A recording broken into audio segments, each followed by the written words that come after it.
Supreme ਸਿੱਖ council UK ਵੱਲੋਂ ਆਪ ਸਭ ਸੰਗਤਾਂ ਨੂੰ ਦੂਰੋਂ ਦਰੇਡਿਓਂ ਜਿੰਨੇ ਵੀ ਗੁਰਦੁਆਰਾ ਸਾਹਿਬ ਦੇ ਪ੍ਰਬੰਧਕ ਆਏ ਨੇ,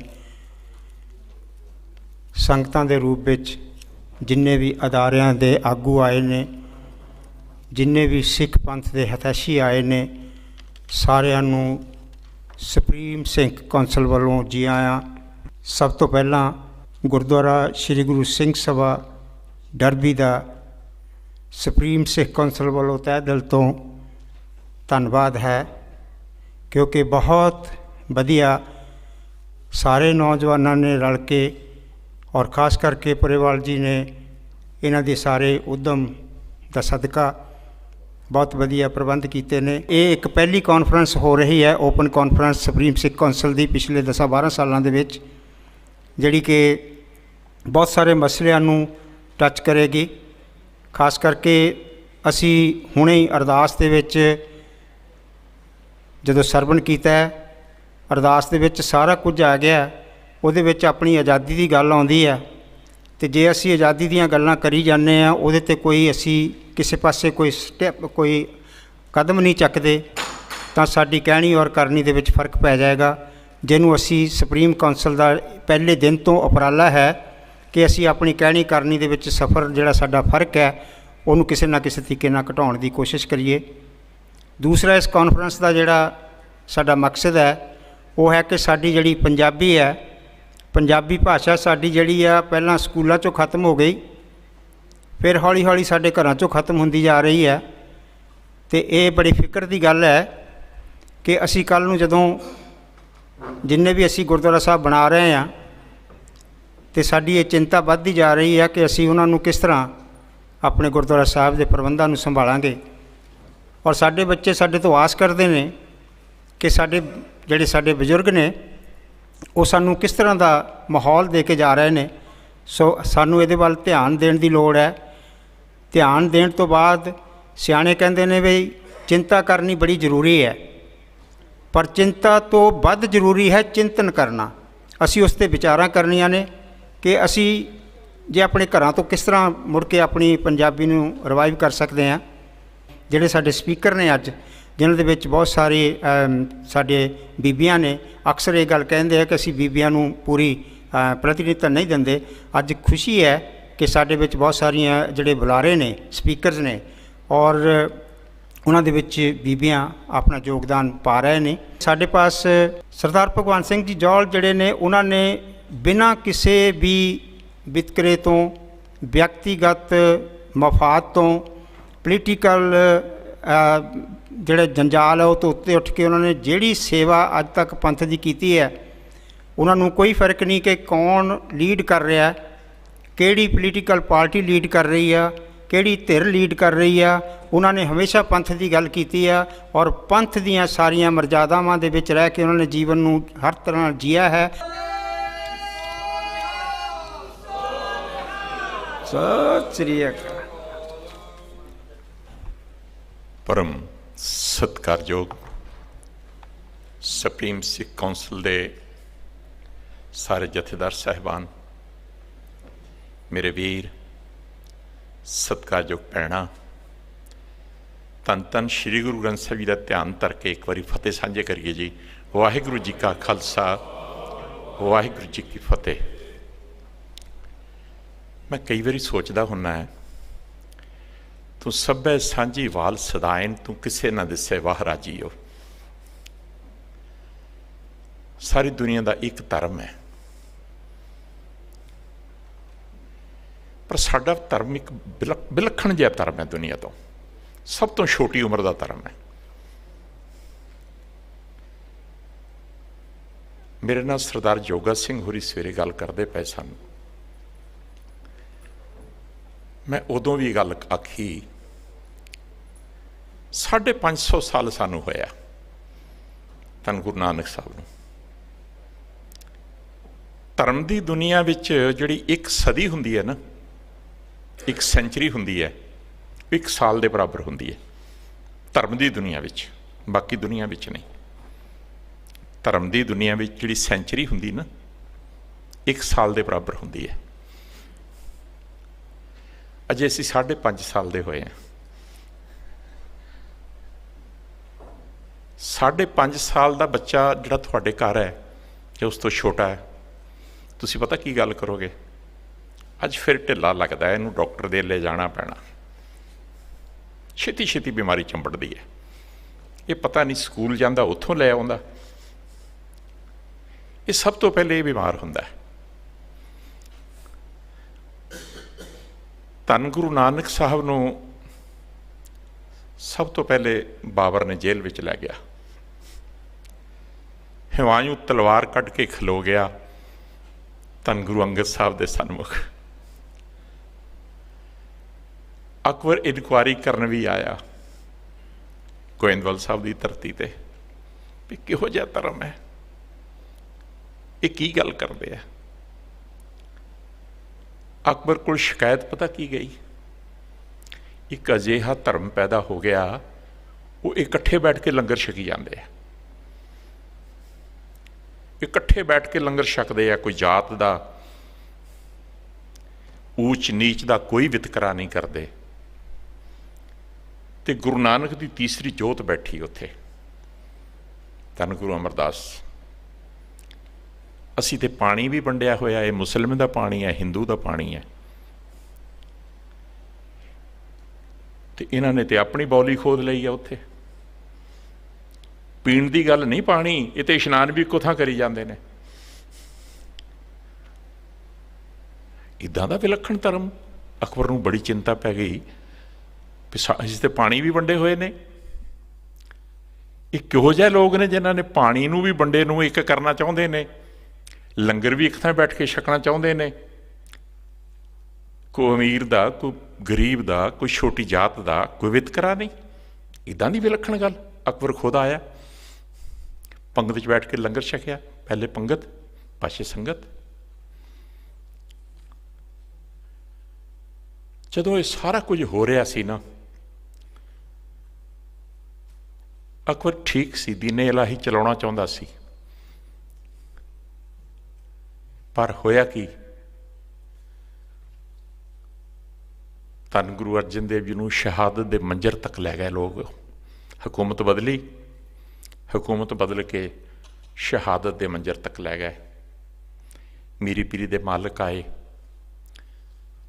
ਸਾਨੂੰ ਸਰੂਪ ਮਿਲਣਾ ਸ਼ੁਰੂ ਹੋ ਗਿਆ। ਦਸਮ ਪਿਤਾ ਤੱਕ ਉਹਨਾਂ ਦੇ ਪਿਤਾ ਜੀ ਦੀ, ਮਾਤਾ ਜੀ ਦੀ ਸ਼ਹਾਦਤ ਹੋਈ, ਸਾਹਿਬਜ਼ਾਦਿਆਂ ਦੀ ਸ਼ਹਾਦਤ ਹੋਈ। ਸ਼ਹੀਦ ਭਾਈ ਮਨੀ ਸਿੰਘ ਜੀ, ਸ਼ਹੀਦ ਬਾਬਾ ਦੀਪ ਸਿੰਘ ਜੀ, ਅੱਜ ਤੱਕ ਲਾਈਨਾਂ ਲੱਗੀਆਂ ਹੋਈਆਂ ਨੇ। 550 ਸਾਲ, 5.5 ਸਾਲਾਂ ਵਿੱਚ ਸਾਰੀਆਂ ਬਿਮਾਰੀਆਂ ਹੀ ਨੇ ਜਿਹੜੀਆਂ ਮੈਂ ਜ਼ਿਕਰ ਕਰ ਰਿਹਾ ਤੁਹਾਡੇ ਨਾਲ। ਹਰ 25 ਤੋਂ 50 ਸਾਲ ਦੇ ਅਰਸੇ ਵਿੱਚ ਸਾਨੂੰ ਕੁੱਟਿਆ ਗਿਆ, ਡਟ ਕੇ ਕੁੱਟਿਆ ਗਿਆ। ਹਕੂਮਤ ਕਿਸੇ ਦੀ ਵੀ ਹੋਵੇ, ਤੁਸੀਂ ਇਹ ਨਾ ਕਹੋ ਵੀ ਇਹਨਾਂ ਨੇ ਕੁਛ ਨਹੀਂ ਕੀਤਾ ਸਾਡੇ ਨਾਲ। ਜੋ ਕੁਛ ਇਹਨਾਂ ਨੇ ਕੀਤਾ, ਇਹਨਾਂ ਦਾ ਬੜਾ ਬ੍ਰੇਨ ਤੇਜ ਸੀ। ਜਿੱਥੇ ਤੁਸੀਂ ਬੈਠੇ ਹੋ, ਬੜਾ ਸ਼ਾਰਪ ਬ੍ਰੇਨ ਸੀ। ਇਹਨਾਂ ਨੇ ਸਭ ਤੋਂ ਵੱਧ ਦੁਖੀ ਸਾਨੂੰ ਕੀਤਾ। ਸਾਡਾ ਇਤਿਹਾਸ ਪੜ੍ਹਿਆ, ਜਦੋਂ ਭਾਈ ਇਸ ਤਰ੍ਹਾਂ ਦੇ ਹਾਲਾਤ ਤੁਹਾਡੇ ਬਣ ਜਾਣਗੇ, ਇਕੱਲਾ ਗ੍ਰੰਥੀ ਸਿੰਘ ਸਤਿਗੁਰੂ ਦੇ ਪਾਵਨ ਸਰੂਪ ਨੂੰ ਹੱਥ ਨਾ ਫੜਦਾ ਤੇ ਹੱਥ ਨਾ ਚੌਰ ਕਰਦਾ, ਇਹ ਪਿੰਡਾਂ 'ਚ ਪ੍ਰਕਾਸ਼ ਹੋ ਰਿਹਾ ਸਤਿਗੁਰੂ ਦਾ। ਨਹੀਂ ਤਾਂ ਵੇਖ ਲਿਓ, ਮੈਂ ਯੂਕੇ ਦੇ ਵੀ ਵੱਡੇ ਵੱਡੇ ਗੁਰਦੁਆਰੇ ਵੇਖ ਲਿਆ, ਤੜਕੇ ਕਿੰਨੇ ਬੰਦੇ ਹੁੰਦੇ ਨੇ, ਉਂਗਲਾਂ ਤੇ ਗਿਣਨ ਵਾਲੇ ਹੈ ਨਹੀਂ। ਇਹ ਨਹੀਂ ਹੈ ਵੀ ਬਹੁਤ ਸਤਿਕਾਰਯੋਗ ਬੈਠੇ ਆ, ਜੋਗਾ ਸਿੰਘ ਹੋਰੀ, ਪੁਰੇਵਾਲ ਸਾਹਿਬ ਬੈਠੇ ਆ। ਮੈਨੂੰ ਪਤਾ ਹੈ ਜਿਹੜੇ ਗੁਰੂ ਘਰ ਹੈਗੇ ਆ, ਗ੍ਰੰਥੀ ਸਿੰਘ ਇਕੱਲਾ ਪ੍ਰਕਾਸ਼ ਕਰਦਾ। ਕਿਤੇ 3 ਬੰਦੇ ਨੇ, ਕਿਤੇ 4 ਨੇ, ਕਿਤੇ 5 ਨੇ। ਮੈਂ ਕਹਿੰਦਾ ਧਰਮ ਦਾ ਮੁਖੀ ਗ੍ਰੰਥੀ ਹੁੰਦਾ, ਜਿਹਨੇ ਪ੍ਰਚਾਰ ਕਰਨਾ। ਉਸ ਪਾਸਿਓਂ ਅਸੀਂ 0 ਤੇ ਚਲੇ ਗਏ।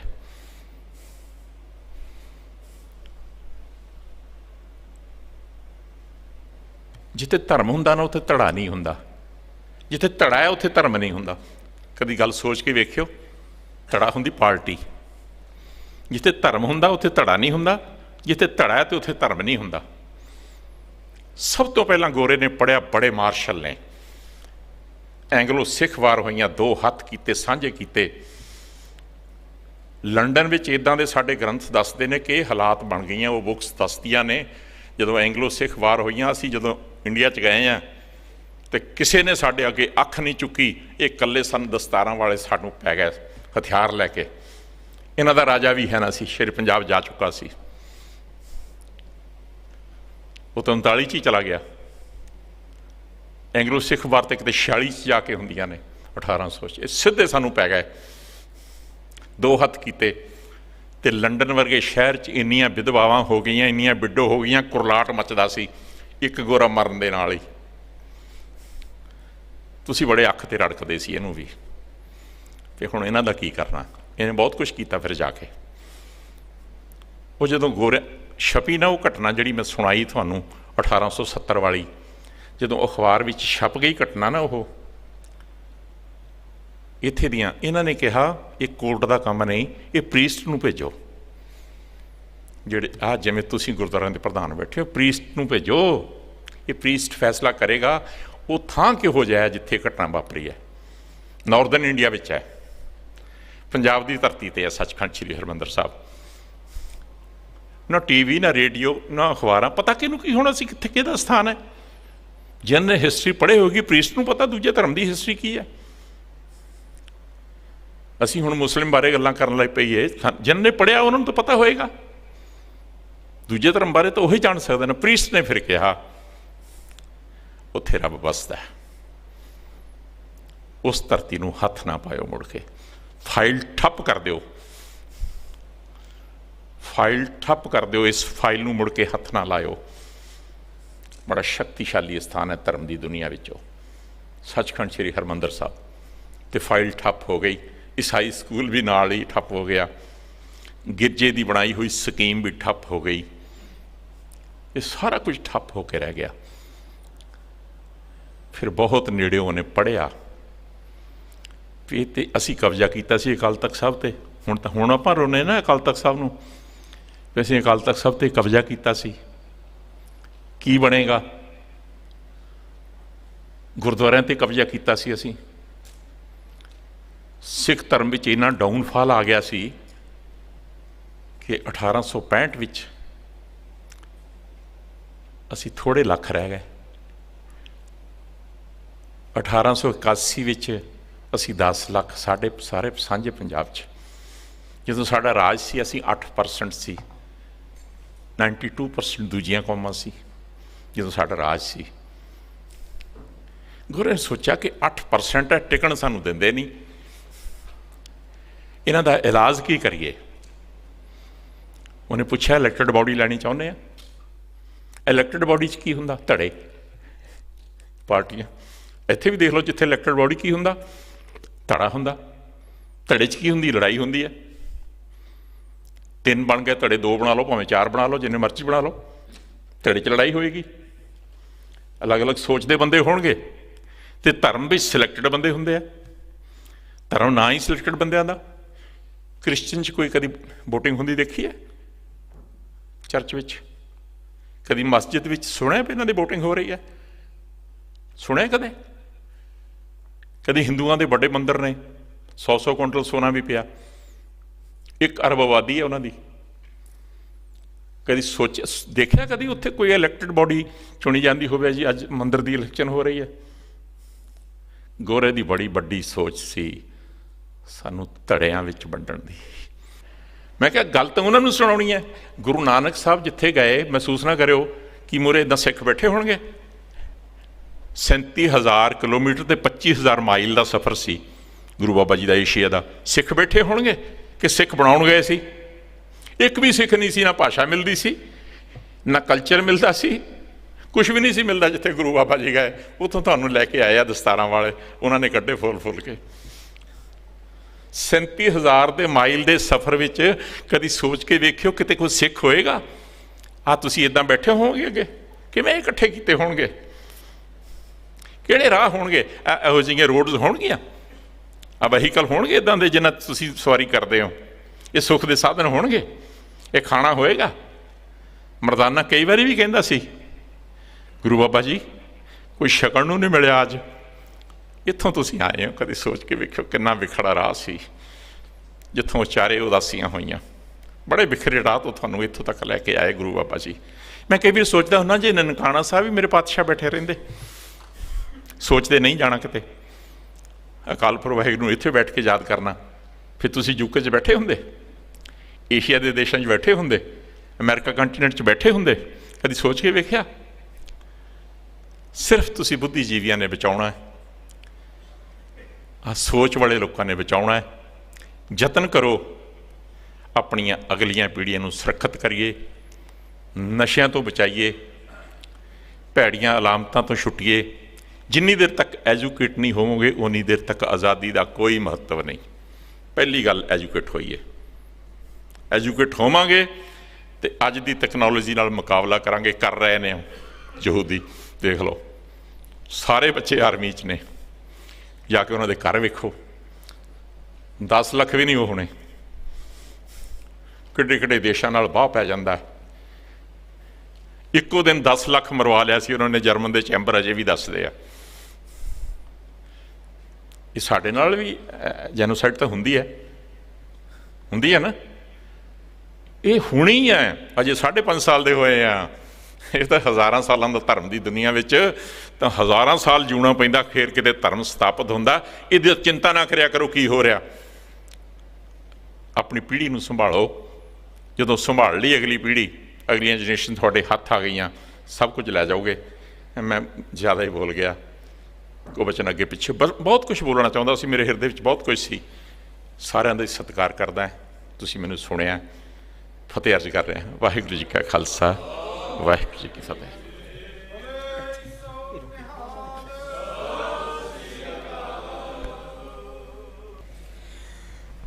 ਦਿਲ ਨਹੀਂ ਕਰਦਾ ਸੀ ਕਿ ਜੌਲ ਸਾਹਿਬ ਨੂੰ ਇੰਟਰਪਟ ਕੀਤਾ ਜਾ ਸਕੇ, ਪਰ ਕੁਝ ਸਮੇਂ ਦੀਆਂ ਹੱਦਬੰਦੀਆਂ ਨੇ।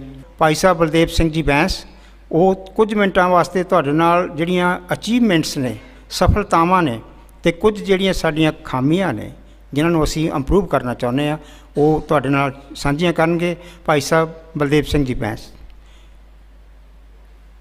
ਬੋਲੇ ਸੋ ਨਿਹਾਲ। ਮੈਂ ਇੱਕ ਬੇਨਤੀ ਕਰਦਾ ਕਿ ਜਿੰਨੇ ਵੀ ਮੇਰੇ ਸਤਿਕਾਰਯੋਗ ਸਪੀਕਰ ਨੇ ਉਹ ਟਾਈਮ ਦਾ ਜ਼ਰੂਰ ਖਿਆਲ ਰੱਖਣ ਤਾਂ ਜੋ ਮੈਨੂੰ ਇਸ਼ਾਰਾ ਨਾ ਕਰਨਾ ਪਏ। Thank you.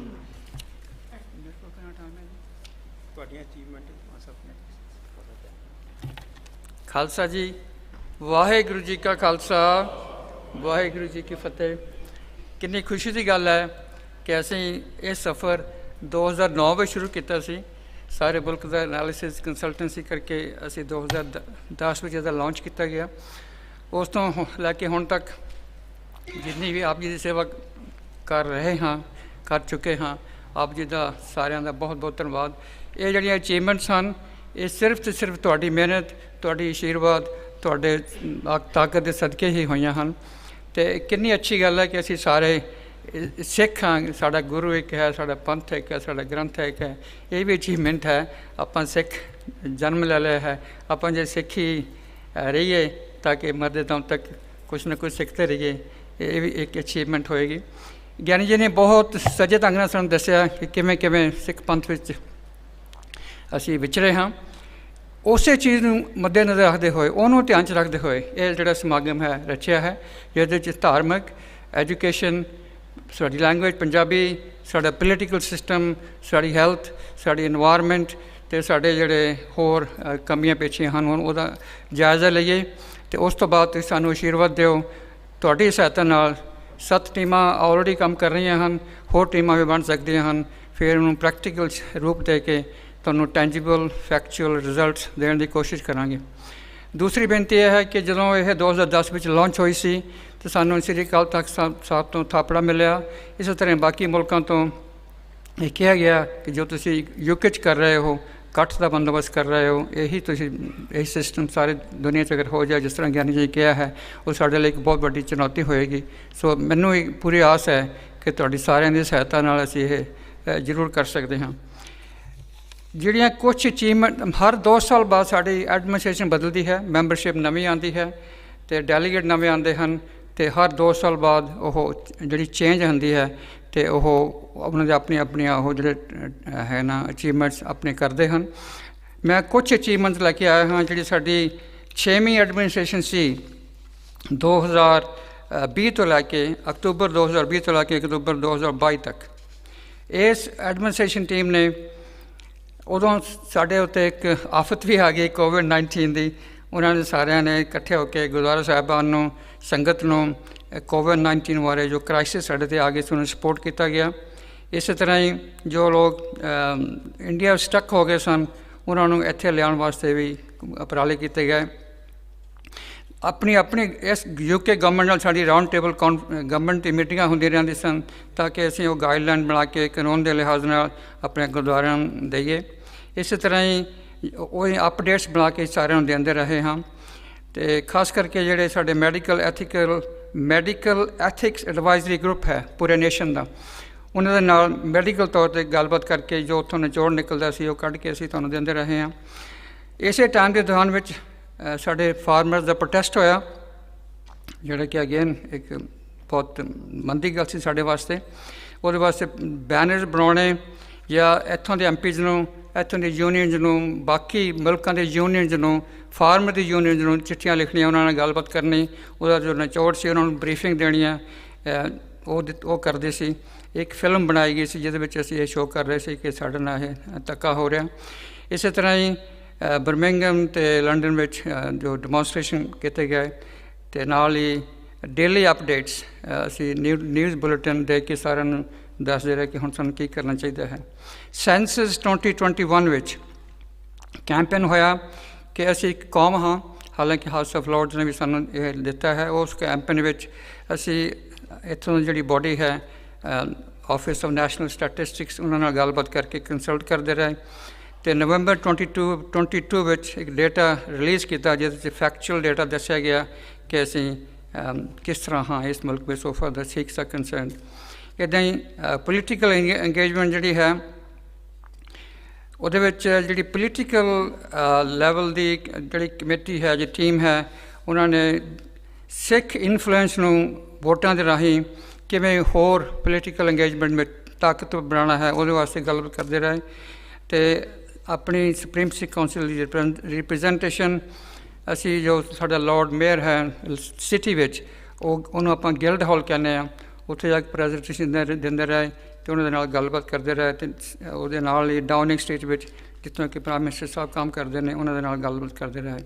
ਸਰਦਾਰ ਗੁਰਮੇਲ ਸਿੰਘ ਕੰਦੋਲਾ ਜੀ ਦੂਸਰੇ ਭਾਈ ਸਾਹਿਬ ਸਾਡੇ ਵਿੱਚ ਇੱਥੇ ਬੈਠੇ ਹਨ ਜਿਹੜੇ ਕਿ ਬਹੁਤ ਹੀ ਅਗਾਂਹ ਦੀ ਸੋਚਦੇ ਹਨ ਅਤੇ ਉਹਨਾਂ ਦੀ ਸੋਚ ਨੂੰ ਮੂਹਰੇ ਰੱਖ ਕੇ ਕੋਸ਼ਿਸ਼ ਹੋ ਰਹੀ ਹੈ ਕਿ ਜਿਹਨੂੰ ਆਪਾਂ ਵਰਲਡ ਆਰਡਰ ਕਹਿੰਦੇ ਹਾਂ। ਵਰਲਡ ਆਰਡਰ ਦਾ ਮਤਲਬ ਕਿ ਕੌਣ ਅਲੀਟ ਲੋਕ ਹਨ ਜਿਹੜੇ ਕਿ ਪੂਰੀ ਦੁਨੀਆ ਵਾਸਤੇ ਫੈਸਲਾ ਕਰਦੇ ਹਨ ਕਿ ਕਿਸ ਮੁਲਕ ਨੂੰ ਢਾਣਾ ਹੈ, ਕਿਸ ਮੁਲਕ ਨੂੰ ਬਣਾਉਣਾ ਹੈ, ਕਿੱਥੇ ਵਾਰ ਕ੍ਰੀਏਟ ਕਰਨੀ ਹੈ, ਕਿਵੇਂ ਇਹਨੂੰ ਮੈਨੇਜ ਕਰਨਾ ਹੈ।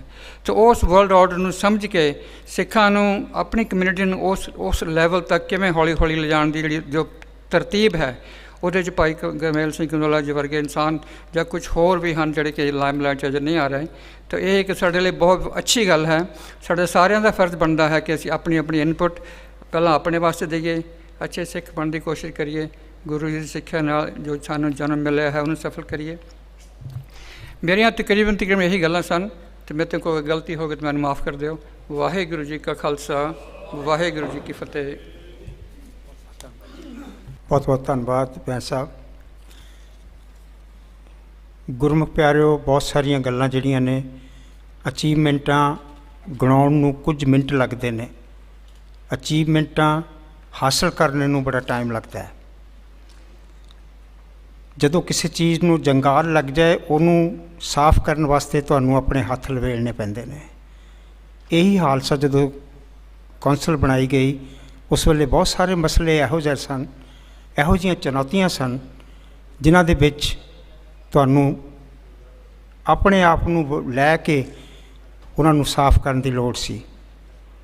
ਔਰ ਇਸ ਗੱਲ ਦੀ ਖੁਸ਼ੀ ਹੈ ਕਿ ਜਿਹੜੀਆਂ ਚੁਣੌਤੀਆਂ ਨੂੰ ਅਸੀਂ ਲੈ ਕੇ ਤੁਰੇ ਸੀ ਉਹ ਚੁਣੌਤੀਆਂ ਦੇ ਉੱਤੇ ਬਹੁਤ ਵਧੀਆ ਕਾਮਯਾਬੀ ਮਿਲੀ ਹੈ।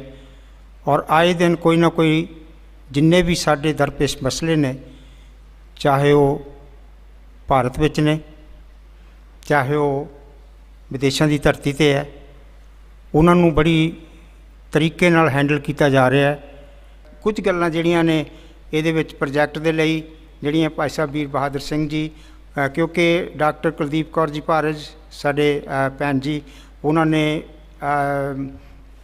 ਪ੍ਰਾਈਮ ਮਿਨਿਸਟਰ ਆਫਿਸ ਤੋਂ ਲੈ ਕੇ ਹੋਰ ਸਾਰੇ ਵੱਖ-ਵੱਖ ਡਿਪਾਰਟਮੈਂਟਾਂ ਨੂੰ ਬੜੀ ਚੰਗੀ ਤਰ੍ਹਾਂ ਜਾ ਕੇ ਉਹਨਾਂ 'ਚ ਵਿਚਰੇ ਨੇ। ਉਹ ਸਾਰਿਆਂ ਨੂੰ ਇਕੱਠੇ ਕਰਕੇ ਵੀ ਅਸੀਂ ਕਿਸ ਤਰ੍ਹਾਂ ਉਹਨਾਂ ਨੂੰ ਡਿਵੈਲਪ ਕਰ ਸਕਦੇ ਹਾਂ, ਕਿਸ ਤਰ੍ਹਾਂ ਆਪਣੇ ਪ੍ਰੋਜੈਕਟਾਂ 'ਚ ਉਹਨਾਂ ਨੂੰ ਲਿਆ ਸਕਦੇ ਹਾਂ, ਉਹ ਸਾਰੀਆਂ ਗੱਲਾਂ ਉਹਨਾਂ ਨੇ ਕੀਤੀਆਂ ਨੇ। ਸੋ ਮੈਂ ਬੇਨਤੀ ਕਰਾਂਗਾ ਭਾਈ ਸਾਹਿਬ ਵੀਰ ਬਹਾਦਰ ਸਿੰਘ ਜੀ ਅਤੇ ਬੀਬੀ ਕੁਲਦੀਪ ਕੌਰ ਜੀ ਭਾਰਜ ਨੂੰ ਕਿ ਉਹ ਸਟੇਜ 'ਤੇ ਆਉਣ ਔਰ ਇੱਕ ਜੈਕਾਰਾ ਬੁਲਾਓ, ਬੋਲੇ ਸੋ ਨਿਹਾਲ।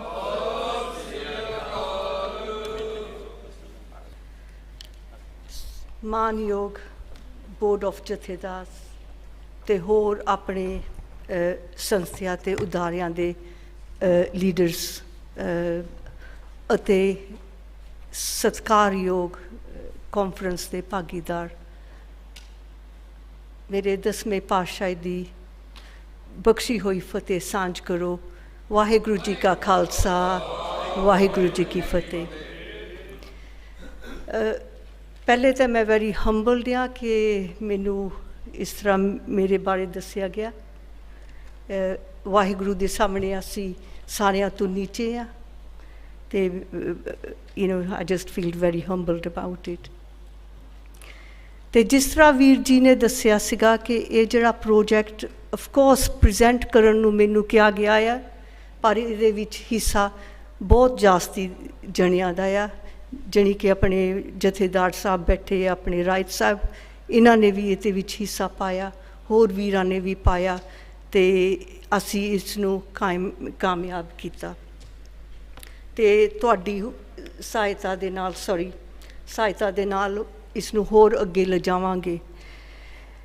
ਜਿਹੜਾ ਮੇਰਾ ਕੰਮ ਹੈ ਨਾ, ਐਕਚੁਅਲੀ ਕਿੰਨਾ ਹੀ ਸੌਖਾ ਕਰ ਦਿੱਤਾ ਗਿਆ ਹੋਇਆ ਆ। ਜਿਹੜੇ ਆਪਣੇ ਗਿਆਨੀ ਜੀ ਹੋਰੀ ਦੱਸ ਕੇ ਹਟੇ ਨੇ, ਆਪਣੇ ਚੇਅਰਮੈਨ ਹੋਰਾਂ ਨੇ ਦੱਸਿਆ ਆ ਕਿ ਕਿਤਨੇ ਮਸਲੇ ਆਪਣੇ ਉੱਠਦੇ ਨੇ ਕਿ ਆਪਾਂ ਇੱਕ ਆਵਾਜ਼ ਦੇ ਨਾਲ ਨਹੀਂ ਬੋਲਦੇ।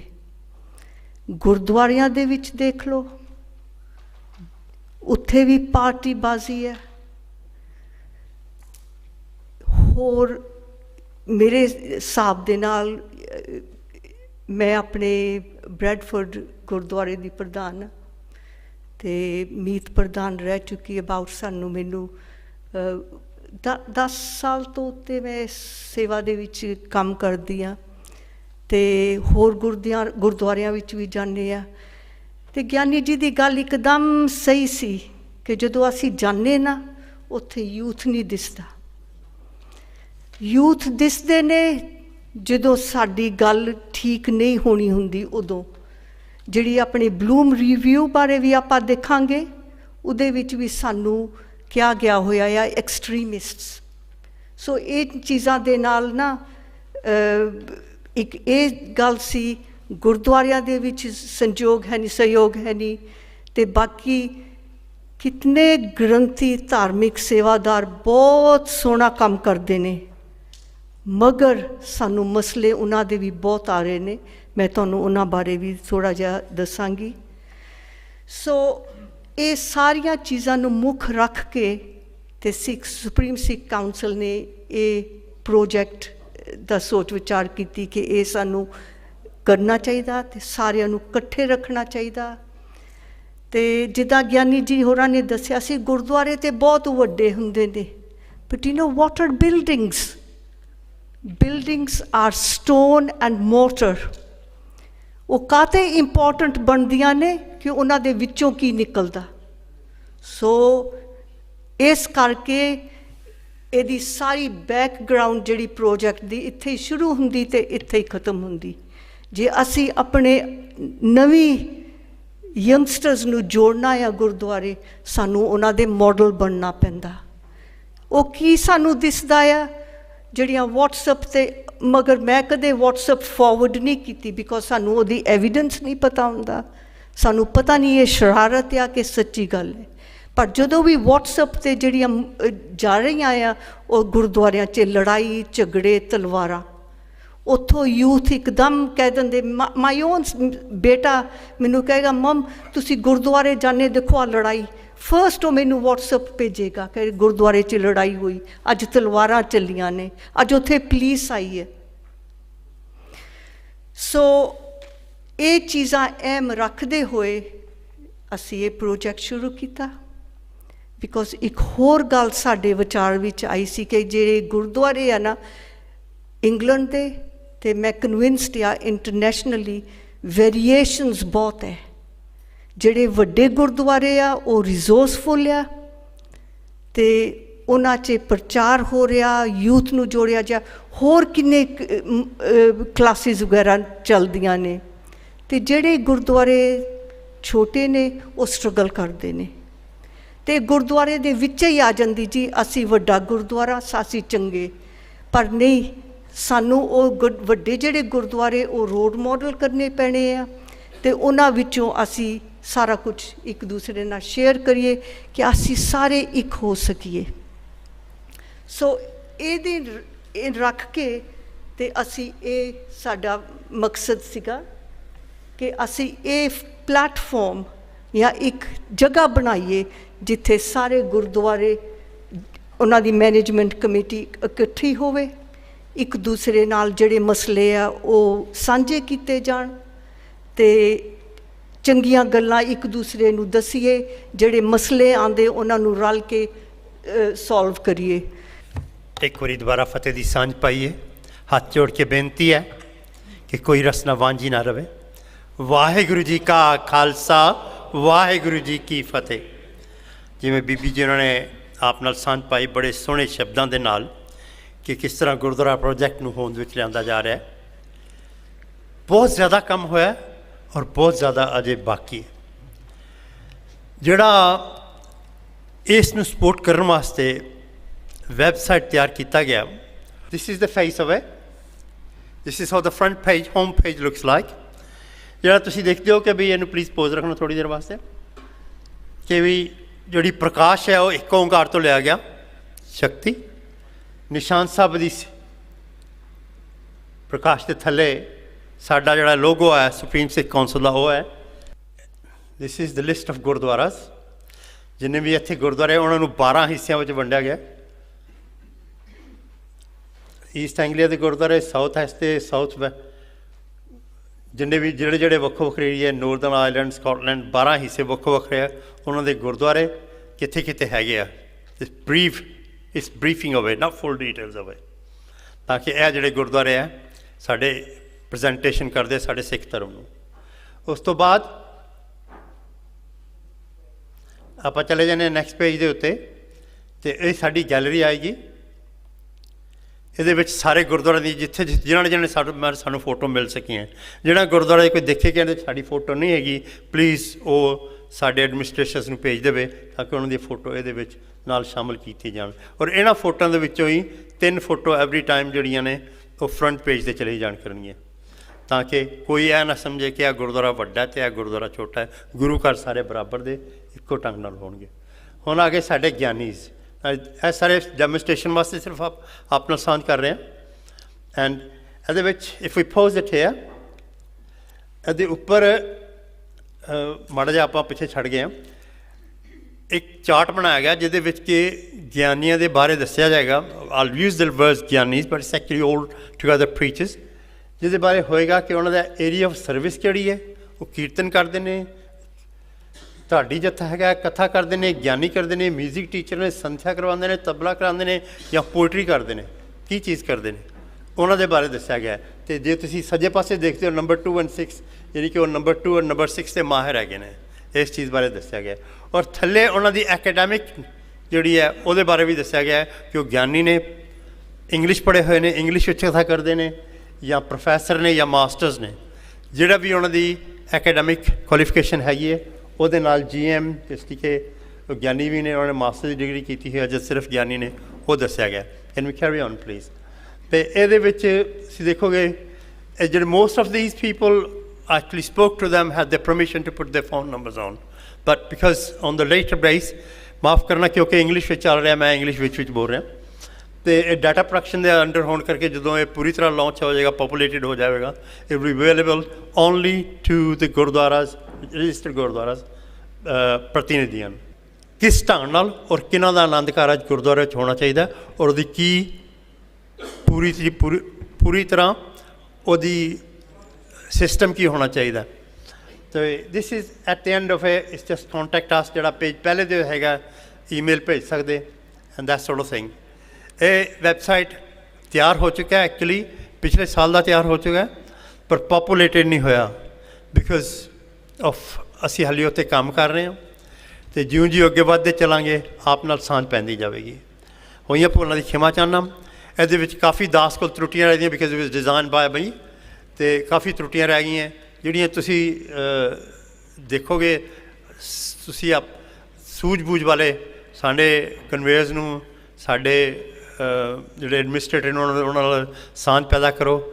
ਅਸੀਂ ਆਪਣੇ ਖਾਲਸਾ ਪੰਥ ਵਾਸਤੇ ਇਸ ਨੂੰ ਹੋਰ ਉਪਲਬਧ ਚੰਗੀ ਤਰ੍ਹਾਂ ਕਰ ਸਕੀਏ। ਫਤਿਹ ਬੁਲਾਓ, ਹੋਈਆਂ ਭੁੱਲਾਂ ਦੀ ਖਿਮਾ। ਵਾਹਿਗੁਰੂ ਜੀ ਕਾ ਖਾਲਸਾ, ਵਾਹਿਗੁਰੂ ਜੀ ਕੀ ਫਤਿਹ।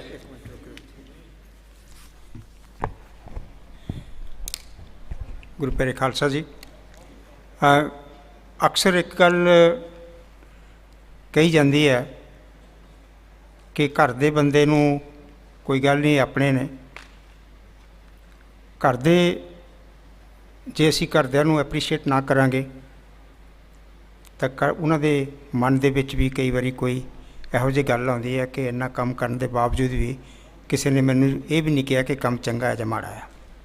ਸੋ ਸਾਡਾ ਫਰਜ਼ ਬਣਦਾ ਹੈ ਕਿ ਜਿੱਥੇ ਅਸੀਂ ਹੋਰ ਗੱਲਾਂ ਸਾਰੀਆਂ ਕਰਨੀਆਂ ਨੇ ਅਤੇ ਉੱਥੇ ਅਸੀਂ ਜਿਹੜੇ ਕੋਈ ਵੀ ਗੁਰਮੁਖ ਪਿਆਰਾ, ਚਾਹੇ ਉਹ ਕੋਈ ਵੀ ਹੈ, ਚਾਹੇ ਉਹ ਕੌਂਸਲ ਦੇ ਵਿੱਚ ਰਹਿ ਕੇ ਕੰਮ ਕਰਦਾ ਜਾਂ ਬਾਹਰ ਕੰਮ ਕਰਦਾ, ਉਹਨੂੰ ਸਨਮਾਨ ਕਰਨਾ ਸਾਡਾ ਫਰਜ਼ ਬਣਦਾ। ਬੋਲੇ ਸੋ ਨਿਹਾਲ।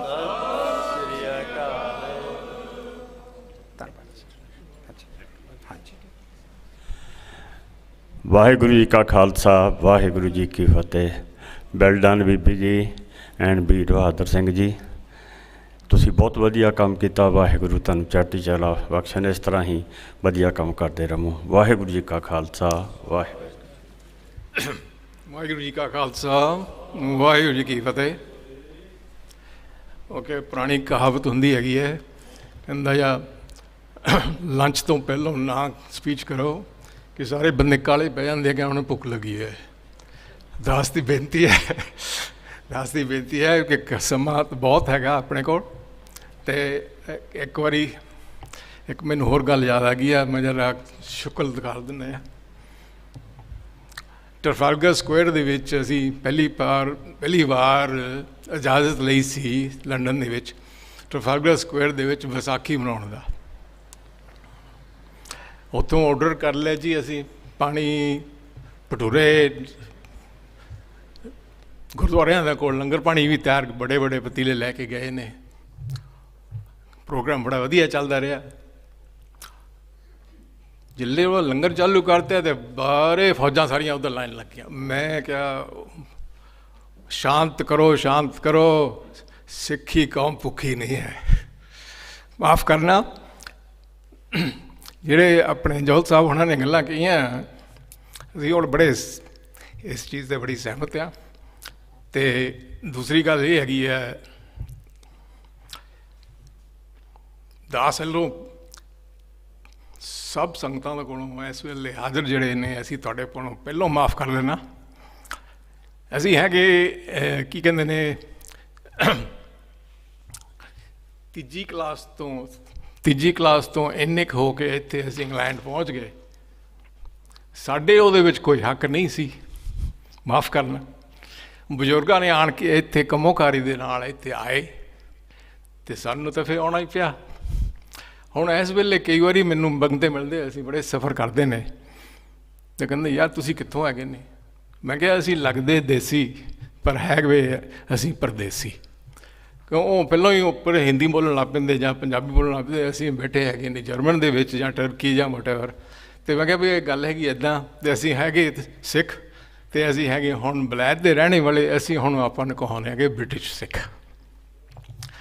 ਮਾफ़ ਕਰਨਾ ਮਾੜੀ ਜੀ ਹਿਸਟਰੀ। ਹੁਣ ਦੂਜੀ ਗੱਲ ਇਹ ਹੈਗੀ ਹੈ, ਹੁਣ ਕਈ ਵਾਰੀ ਇਸ ਕਾਰਨ ਦੇ ਕਰਕੇ ਮੈਂ ਕਈ ਵਾਰੀ ਫਿਰ ਬਿਲਕੁਲ ਅੰਗਰੇਜ਼ੀ ਦੇ ਵਿੱਚ ਪਹੁੰਚ ਜਾਵਾਂਗਾ, ਅਤੇ ਮੈਂ ਤੁਹਾਡੇ ਦੀ ਪਹਿਲਾਂ ਮਾफ़ੀ ਕਰਦਾ। सब जानते हैं भी, क्योंकि थोड़ी जी मैं बैकग्राउंड देवांगा, ये प्रेजेंटेशन तो बहुत लंबी हैगी, पर 15 मिनट के तो वधे नहीं, लेकिन मैं जरा जल्दी कर देवांगा। क्यों मैनू पता चंद्रशेखर होरां ने आपां नूं मिंट कहणगे, तो कई बारी मैं भी अपनी मीटिंग्स होंदियां, तो एक क्योंकि असीं हैगे ने अकाउंटेंट, तो एक दफ़े उहदा हिसाब किताब भी हुंदा है। क्यों जिहड़ा आ जिहड़ी चीज़ हैगी है इन्हें तो घूमी जाना, पर ਉਹਦਾ ਭਾਅ ਵੀ ਹੈਗਾ, ਇਹਦੀ ਕੀਮਤ ਵੀ ਹੈਗੀ ਹੈ। ਇਸ ਕਰਕੇ ਜ਼ਰਾ ਮਾफ़ ਕਰਨਾ।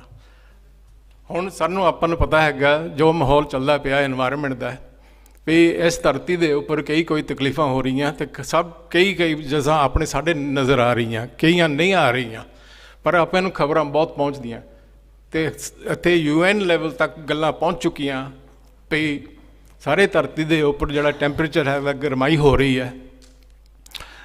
दूसरे पासे जरा बर्फां टल रही, समुंदर दी उच्चा होई जांदा है, तो बड़े खतरे हैगे ने। तो इस बारे दे विच असीं एज इंसान सारी दुनिया की ह्यूमैनिटी असीं की कर सकते हो इस रोकण नूं। कई गल्लां तो हुण UN लेवल तक पहुँच चुकियां, तो उन्होंने ये बड़े इशारे किए हैगे ने, तो दूसरे उन्होंने नाल ही नाल कहा है भी जिहड़े असीं हुण आपां भी वेख रहे हैगे ने भी जिहड़े इंडस्ट्रीयल चेंज जो हो चुकी है सारी दुनिया पर, ਉਹਦੇ ਨਾਲ कोई कमियां भी हो चुकियां, वही गरमाई हो रही है सारे पासे, तो उस दे लिए बड़े खतरे होर इस तो भी वध हैगे ने जिहड़े ऐसे आह इधरले पासे लिखिया हैगा। क्यों जिहड़े धरती दे विच हुण असीं कहंदे पानी दा घाट हैगा, धरती दे विच आपां नूं अगे जाके किसानां दी भी तकलीफ होर होनी आ। पॉलिटिक्स दी तां गल ही छड्डो, क्योंकि खाना पाना बनाउण वास्ते भी सानूं खतरा हैगा इस दुनिया 'ਚ। इस दे मुख रखदे असीं भी एक तकरीबन गौर किया सीगा। आ देखो ना टैंपरेचर पिछले तुसीं 1880 की गल कीती सी ना, उस वेले तो यह मिलण लग पे सी, बर्फ टलदी पई है कई पासे। आ देखो जी अग लगी है, हाले ये ब्राज़ील दे विच है, ब्राज़ील दे वैसे ये कहने है रेन फॉरेस्ट। हुण दरख्तां नूं अग किवें लग गई हैगी? बहुत चीज़ां जिहड़े चेंज हो रही हैं, असीं इंसान ने यह चीज़ां इस धरती दे उपर जो अकाल पुरख ने बनाया हैगा असीं खराब कर रहे हैं। ये आपां नूं मनना पैना, असीं इहदा इलाज करना। अगे उन्होंने आख्या सीगा भी तो पहलों हुण जिहड़ी पेड़ लाओ, दरख्त बेचो, पेड़ करो, पर यह भी बहुत लंबी सफ़र की गल हैगी है। हुण बहुत जरूरी हैगी है, क्योंकि असी हुण मैं तुहानूं पहलों भी आख रहा हैगा, असी अकाउंटेंट हैगे ते नाल हैगे सानूं सेवा ट्रैजरी दी दित्ती है, जे तुसीं आपां खजानची बोलदे आ। हुण खजाना हुण मेरे पास तो नहीं हैगा, लेकिन असी हिसाब किताब उन्होंने देखा गया भी पहलों तुसीं दसो जी इहदा हुण अपना इन्ना खर्चा किया गया तो इहदा फायदा की होया, सानूं की मसला इत्थे। जिस वेले हुण असीं उन्हां दे नाल बैठ के एनालाइज किया गया, फरवरी तो सितंबर तक उन्हां दे बिल वेखे हैगे ने, तो उहदे नाल फिर असीं कंपेयर किया भी पहलों किवें हुंदा सी। तो हुण आपां नूं पता हैगा पिछले 2-3 साल दे कोविड दे करके तो संगतां बहुत घट आंदियां रहियां गुरु घरां दे विच, ते उस दे वेले फिर असीं किहा कि उस तो पहला जिहड़ा साल सीगा 2020 उस वेले दे किवें खर्चे होए सी। हुण खर्चे करन दा एक मसला हैगा, पहलों तो अपनी कंजम्पशन देखिए भी बिजली किन्नी वरती गई ते किन्नी अगे वरतदे हुंदे सी उस मीटर दे थ्रू, क्योंकि 2020 तो अजकल 2023 तक बिजली दे भाव भी बहुत बदल गए हैगे ने। तो इस करके मैं सिर्फ तुहानूं दिखाउण चला इशारा किया हैगा, क्योंकि जे आपां वेखीए पिछले 8 महीने दे विच उपरले नंबर हैगे ने कंजम्पशन, मतलब कहण दा भी हुण इस वेले मीटर दिखा दिया भी 9000 तकरीबन कुछ किलोवाट आवर्स यूज़ किए गए ने। उस मीटर दे नाल पहलों तो 26,000 बोलते सी, इहदा मतलब भी 17,000 असीं सेव किए गए। उहदा की होया ਤਕਰੀਬਨ ਆ ਦੇਖ ਲਓ ਨਾ, ਹੁਣ ਤਕਰੀਬਨ VAT ਵਗੈਰਾ ਤਾਂ ਚਲੋ ਛੱਡ ਦਿਓ, ਲੇਕਿਨ ਕਮ ਸੇ ਕਮ ਅਸੀਂ 10,000 ਪਲੱਸ ਪਾਉਂਡ ਆਲਰੇਡੀ ਅਸੀਂ ਬਚਾ ਦਿੱਤੇ ਹੈਗੇ ਨੇ। 35,000 ਅਸੀਂ ਲਾਏ ਨੇ, 35,000 ਤੋਂ 10-12 ਸਰਕਾਰ ਨੇ ਦੇ ਦਿੱਤੇ, ਮੇਰੇ ਕੋਲ ਕਹਿੰਦਾ 24,000, 24,000 ਦੇ 10,000 ਅਸੀਂ ਆਲਰੇਡੀ ਬਚਾਤੇ 8 ਮਹੀਨਿਆਂ ਦੇ ਵਿੱਚ, ਠੀਕ ਹੈ ਨਾ। ਉਸ ਵੇਲੇ ਜੇ ਅਸੀਂ ਕਰਦੇ 2020 ਦੇ ਵਿੱਚ, ਤਾਂ ਉਸ ਵੇਲੇ ਰੇਟ ਬਹੁਤ ਕਮ ਸੀਗੇ ਅਤੇ ਤੁਹਾਨੂੰ ਉਹਦਾ ਫਾਇਦਾ ਜਲਦਾ ਦਿਲ ਲੱਗਣਾ ਸੀ। ਪਰ ਲੇਕਿਨ ਇਹ ਹੁਣ ਸਾਡੀ ਛੋਟੀ ਜਿਹੀ ਗੱਲ ਹੈਗੀ ਹੈ ਵੀ ਜਿੰਨਾ ਜਿੰਨਾ ਅਸੀਂ ਕੰਮ ਕਰ ਸਕਦੇ ਅਤੇ ਅਸੀਂ ਕਰ ਸਕਦੇ ਹੋ, ਕਰਨਾ ਚਾਹੀਦਾ। ਹੁਣ ਇਹ ਕੇਸ ਸਟੱਡੀ ਬਣਾ ਕੇ, ਪਹਿਲਾਂ ਤਾਂ ਅਸੀਂ ਸੀਗੇ ਕਹਿੰਦੇ ਵੀ ਇਹ ਬੇਸ ਸਟੱਡੀ ਬਣਾ ਕੇ, ਉਸ ਵੇਲੇ ਮੇਰਾ ਇਰਾਦਾ ਇਹ ਸੀ। ਹੁਣ ਦੇਖੋ ਕੁਦਰਤ ਦੀ ਗੱਲ ਹੈਗੀ ਹੈ ਅਤੇ ਜੋ ਕੁਛ ਹੋ ਗਿਆ ਸੋ ਹੋ ਗਿਆ, ਪਰ ਅਸੀਂ ਇਹ ਕੰਮ ਨੂੰ ਹੁਣ ਫਿਰ ਚੱਕਣ ਲੱਗੇ ਹਾਂ ਵੀ ਆਹ ਕੇਸ ਸਟੱਡੀ ਇਸ ਵੇਲੇ ਬਣਾਈ ਹੈਗੀ ਹੈ ਅਤੇ ਸਾਰੇ ਗੁਰਦੁਆਰੇ ਇਸ ਗੱਲ ਨੂੰ ਸੋਚੋ, ਅਸੀਂ ਉਹਨਾਂ ਦਾ ਸਾਥ ਦੇਵਾਂਗੇ ਅਤੇ ਅੱਗੇ ਇਹਨਾਂ ਦਾ ਕੰਮਕਾਰ ਅਸੀਂ ਕਰੀਏ। ਇਸ ਤੋਂ ਵੀ ਵੱਧ ਵੀ ਹੋ ਸਕਦਾ, ਕਿਉਂਕਿ ਹੋਰ ਵੀ ਤਜਰਬੇ ਹੈਗੇ ਨੇ। ਉਸ ਨੂੰ ਟੈਕਨੋਲੋਜੀ ਤੌਰ 'ਤੇ ਉਹਨੂੰ ਹੀਟ ਪੰਪਸ ਕਹਿੰਦੇ ਨੇ, ਇਹ ਨਹੀਂ ਵੀ ਸਿਰਫ ਸੋਲਰ ਪੈਨਲ ਦੇ ਆ, ਪਰ ਇਹ ਗੱਲ ਸੀਗੀ ਵੀ ਆਲਟਰਨੇਟਿਵ ਐਨਰਜੀ ਯੂਜ਼ ਕਰੀਏ ਅਤੇ ਉਹਦੇ ਨਾਲ ਸਾਨੂੰ ਫਾਇਦਾ 2-3 ਤਰੀਕਿਆਂ ਦਾ ਹੈਗਾ। ਇੱਕ ਤਾਂ ਚਲੋ ਸੀਗਾ ਮਾਇਆ ਬਚ ਗਈ, ਦੂਜਾ ਹੈਗੀ ਇਹ ਹੈ ਵੀ ਅਸੀਂ ਧਰਤੀ ਦੀ ਸੇਵਾ ਕਰਦੇ ਹਾਂ। ਜੇ ਅਸੀਂ ਕਹਿੰਦੇ ਹਾਂ ਵੀ ਮਾਤਾ ਹੈਗੀ ਧਰਤੀ, ਅਤੇ ਉਹਦੀ ਅਸੀਂ ਸੇਵਾ ਕਿਵੇਂ ਕਰ ਰਹੇ ਹਾਂ, ਠੀਕ ਹੈ ਨਾ। ਹੁਣ ਉਹਨਾਂ ਨੂੰ ਇਸ਼ਾਰਾ ਦਿੱਤਾ ਹੈਗਾ ਵੀ ਜਿੰਨਾ ਹੁਣ ਤੁਹਾਨੂੰ ਐਕਚੁਅਲੀ ਹੁਣ ਨਜ਼ਰ ਆ ਗਿਆ ਅਤੇ ਬਚਾਅ, ਪੈਸਿਆਂ ਦਾ ਬਚਾਅ ਕਿੰਨਾ ਹੋਇਆ, ਉਸ ਦੇ ਨਾਲ ਫਿਰ ਆਪਾਂ ਹੋਰ ਵੀ ਅਸੀਂ ਅੱਗੇ ਕੰਮ ਕਰ ਸਕਦੇ ਹੈਗੇ ਨੇ। ਉਹ ਮੈਂ ਤੀਜਾ ਪੁਆਇੰਟ ਕਰ ਦਿੱਤਾ ਆਲਰੇਡੀ ਵੀ ਅਸੀਂ ਇਹ ਮਾਡਲ ਦੇ ਕੇ ਬਾਕੀ ਸਾਰੇ ਗੁਰਦੁਆਰਿਆਂ ਦੇ ਨਾਲ ਅਸੀਂ ਇਹ ਸਾਂਝੀ ਕਰਕੇ ਅਤੇ ਅੱਗੇ 'ਚ ਰੱਖੀਏ। ਹੁਣ ਸਿਰਫ ਮੇਰਾ ਅਖੀਰਲਾ ਸੁਨੇਹਾ, ਠੀਕ ਹੈ ਨਾ, ਕਾਰਬਨ ਐਮਿਸ਼ਨ ਨੂੰ ਰਿਡਿਊਸ ਕਰਨ ਦਾ ਸਾਰਿਆਂ ਨੂੰ, ਦੁਨੀਆ ਨੂੰ ਫਾਇਦਾ, ਸਾਨੂੰ ਵੀ ਫਾਇਦਾ, ਤੁਹਾਨੂੰ ਵੀ ਫਾਇਦਾ। ਐਨਰਜੀ ਕੰਜ਼ੰਪਸ਼ਨ, ਬਾਕੀ ਤੁਸੀਂ ਹੁਣ ਅੱਗੇ ਮੇਰੀ ਭੈਣ ਨੇ ਅੱਗੇ ਜਾ ਕੇ ਲੈਕਚਰ ਕਰਨਾ, ਅਤੇ ਹੁਣ ਅਸੀਂ ਆ ਕੇ ਥੋੜ੍ਹੀ ਮਿੰਟਾਂ ਦੇ ਬਾਅਦ ਆਪਾਂ ਲੰਗਰ ਖਾਣ ਜਾਣਾ। ਹੁਣ ਜਰਾ ਗੌਰ ਕਰਿਓ, ਇਹ ਲੰਗਰ ਕਿਵੇਂ ਬਣਾਇਆ, ਕਿੱਦਾਂ ਬਣਾਇਆ, ਇਹ ਕਿੰਨਾ ਐਨਰਜੀ ਤੁਸੀਂ ਯੂਜ਼ ਕੀਤਾ, ਇਹ ਕਿਉਂ। ਇਹਨੂੰ ਕੰਮ ਕਰੀਏ, ਥੋੜ੍ਹਾ ਕਰੀਏ, ਨਾਲ ਹੀ ਅਸੀਂ ਮਾਇਆ ਬਚਾਈ ਅਤੇ ਨਾਲੇ ਅਸੀਂ ਧਰਤੀ ਦੀ ਸੇਵਾ ਕਰ ਰਹੇ ਹਾਂ। ਬਾਕੀ ਹੈਗਾ ਵੀ ਪੁਰਾਣੀਆਂ ਚੀਜ਼ਾਂ ਨੂੰ ਇਹ ਨਾ ਸੁੱਟ ਕੇ ਨਵੀਂ ਲਓ, ਉਹਨੂੰ ਰਿਪੇਅਰ ਕਰ ਲਓ ਅਤੇ ਰੀਸਾਈਕਲ ਕਰੋ। ਮਾਤਾ ਨੂੰ ਦੀ ਸਾਂਭ ਕਰੋ ਅਤੇ ਅਗਲੀ ਪੀੜ੍ਹੀ ਲਈ ਵੀ ਕੁਛ ਰੱਖ ਜਾਓ। ਵਾਹਿਗੁਰੂ ਜੀ ਕਾ ਖਾਲਸਾ, ਵਾਹਿਗੁਰੂ ਜੀ ਕੀ ਫਤਿਹ। I'm very thankful to the organizers of this conference to invite me to make this contribution, and I'm really honored and pleased to be able to make this brief contribution.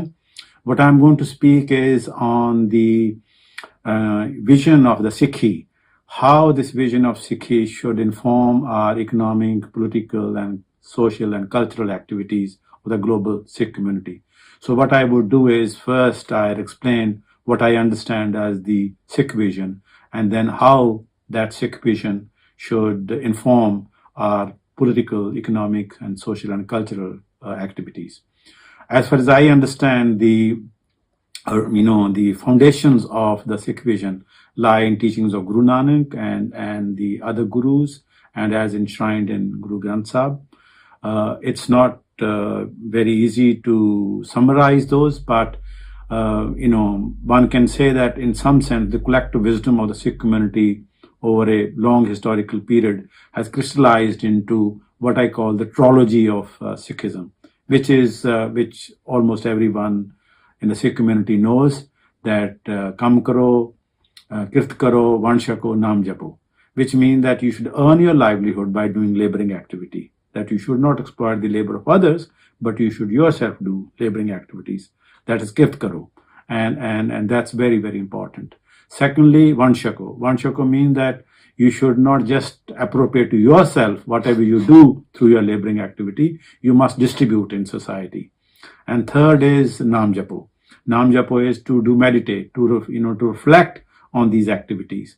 And these three activities are interrelated with each other. They don't stand apart from each other. For example, if someone just does Naam Japo but does not do any labor and does not participate in distribution activities, that Naam Japo is not a full acceptance of the Sikh vision. And then it becomes a refuse, and Guru Nanak criticized those people who went into the forest and went into the mountains, do the meditation, but were not involved in day-to-day life.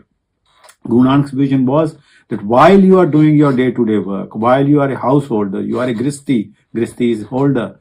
So I would think that a true Sikh in this world is one who values the protection of the environment. A true Sikh is one who participates in day-to-day activities by doing labor, who also thinks of contributing to the societal welfare, who also thinks about protecting nature and respecting nature and creating a world which is equal, which is peaceful, and where there's no discrimination. And we can have a lot of debate about this, what kind of system that would be, whether you call it a socialist or eco-socialist or communitarian or associated producers. Those are different names which can be given, but names are not important.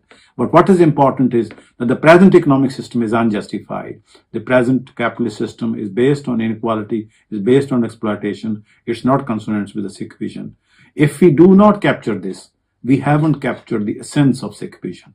And that's what I would like my little contribution to end, that reflect deeply on this and do not jump into simplistic and solutions, trying to, search out some little gains which are opportunistic.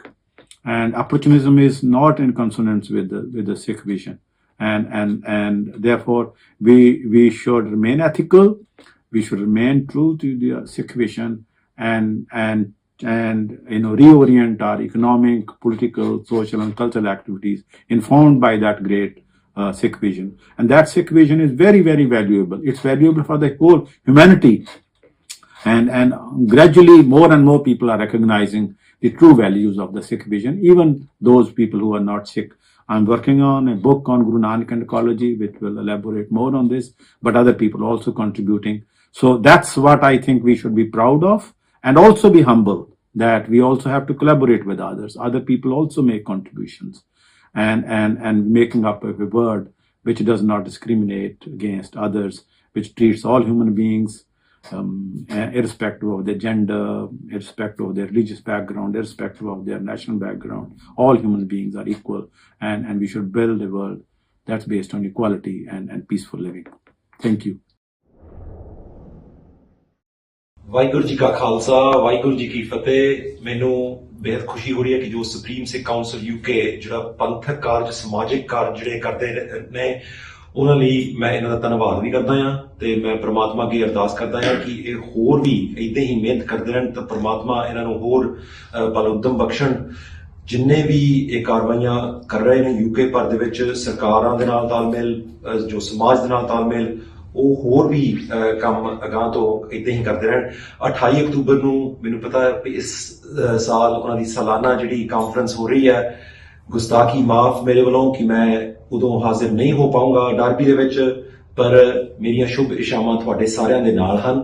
ਤੇ ਇਸ ਦੇ ਨਾਲ ਮੈਂ ਬਹੁਤ ਹੀ ਤੁਹਾਡਾ ਧੰਨਵਾਦ ਕਰਦਾ ਹਾਂ ਕਿ ਜਿਹੜੇ ਅਲੱਗ-ਅਲੱਗ ਜਿਹੜੇ ਪੰਥ ਦੇ ਸਿੱਖ ਸਮਾਜ ਦੇ ਜਿਹੜੇ ਪੱਖ ਦੇ ਮਸਲੇ ਨੇ ਉਹਨਾਂ ਦੇ ਬਾਰੇ ਜਦੋਂ ਤੁਸੀਂ ਵਿਚਾਰ ਵਟਾਂਦਰਾ ਕਰ ਰਹੇ ਆ, ਚਾਹੇ ਉਹ ਵਾਤਾਵਰਨ ਪ੍ਰਤੀ ਕਿ ਆਪਾਂ ਕਿੱਦਾਂ ਜੋ ਸਿੱਖ ਸਮਾਜ ਨੂੰ ਵੀ ਉਸ ਜਿਹੜੀ ਗ੍ਰੀਨ ਟ੍ਰਾਂਜੀਸ਼ਨ ਜਿਹੜੀ ਅਸੀਂ ਕਰ ਰਹੇ ਹਾਂ, ਕਿ ਜਿਹੜਾ ਇੱਕ ਕਲਾਈਮੇਟ ਕ੍ਰਾਈਸਿਸ ਜੋ ਇੱਥੇ ਯੂਕੇ ਦੀ ਪਾਰਲੀਮੈਂਟ ਦੇ ਵਿੱਚ ਵੀ ਇਹਦੇ ਬਾਰੇ ਬਹੁਤ ਹੀ ਗੰਭੀਰਤਾ ਦੇ ਨਾਲ ਵਿਚਾਰ ਕੀਤਾ ਜਾ ਰਿਹਾ ਹੈ ਕਿ ਉਸ ਸਿੱਖ ਸਮਾਜ ਨੂੰ ਵੀ ਤੁਸੀਂ ਉਹਦੇ ਪ੍ਰਤੀ ਹੋਰ ਜਾਣਕਾਰੀ ਦੇਣੀ।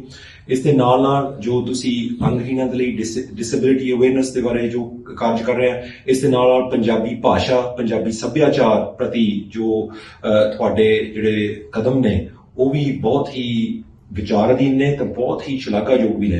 ਤੇ ਇਸ ਦੇ ਨਾਲ ਨਾਲ ਦੇਖੋ ਜੋ ਸਿਆਸਤ ਪੱਖੋਂ ਮੈਂ ਇਸ ਤੇ ਆਪਣੇ ਜਿਹੜੇ ਵਿਚਾਰ ਕੇਂਦਰਿਤ ਕਰਨਾ ਚਾਹੁੰਦਾ ਹਾਂ ਕਿ ਸਿਆਸਤ ਪੱਖੋਂ ਬਹੁਤ ਹੀ ਜ਼ਰੂਰੀ ਹੈ ਕਿ ਜਿੱਦਾਂ ਇੱਥੇ ਵੀ ਅਸੀਂ ਹੁਣੀ ਬੈਂਸ ਸਾਹਿਬ ਜਿੰਨੇ ਵੀ ਪ੍ਰਤੀਬੱਧ ਸੱਜਣ ਆਪਣੇ ਸਾਰੇ ਇੱਥੇ ਇਕੱਠੇ ਹੋਏ ਆ, ਸਾਡੀ ਇੱਥੇ ਯੂਕੇ ਦੀ ਪਾਰਲੀਮੈਂਟ ਦੇ ਵਿੱਚ ਵੀ ਇੱਥੇ ਹੁਣੀ ਬੈਠਕ ਹੋਈ ਆ, ਉਹਦੇ ਲਈ ਬਹੁਤ ਜ਼ਰੂਰੀ ਹੈ ਕਿ ਆਪਾਂ ਜੋ ਨੌਜਵਾਨਾਂ ਨੂੰ, ਮੁਟਿਆਰਾਂ ਨੂੰ, ਹੋਰ ਜੋ ਸਿੱਖਾਂ ਨੂੰ ਆਪਾਂ ਪ੍ਰੇਰਿਤ ਕਰੀਏ ਕਿ ਉਹ ਵੀ ਜੋ ਇੱਥੇ ਦੀ ਸਿਆਸਤ ਦੇ ਵਿੱਚ ਹਿੱਸਾ ਲੈਣ। ਸੋ participating in mainstream politics is extremely important, ਚਾਹੇ ਉਹ ਆਪਣੇ ਜਿਸ ਵੀ ਪਾਰਟੀ ਦੇ ਨਾਲ ਉਹਨਾਂ ਦੇ ਵਿਚਾਰ ਰਲਦੇ ਹੋਣ, ਉਹਨਾਂ ਦੇ ਮੈਂਬਰ ਬਣਨਾ ਤੇ ਇਸ ਦੇ ਨਾਲ ਉਹ ਜੋ ਕੈਂਪੇਨਿੰਗ ਦੇ ਵਿੱਚ ਹਿੱਸਾ ਲੈਣਾ, ਜੋ ਮੀਟਿੰਗਾਂ ਜੋ ਬੈਠਕਾਂ ਹੁੰਦੀਆਂ ਨੇ ਆਪਾਂ ਆਪਣੇ ਸ਼ਹਿਰ ਆਪਣੇ ਇਲਾਕੇ ਦੇ ਵਿੱਚ ਉਹਦੇ ਵਿੱਚ ਹਿੱਸਾ ਲੈਣਾ।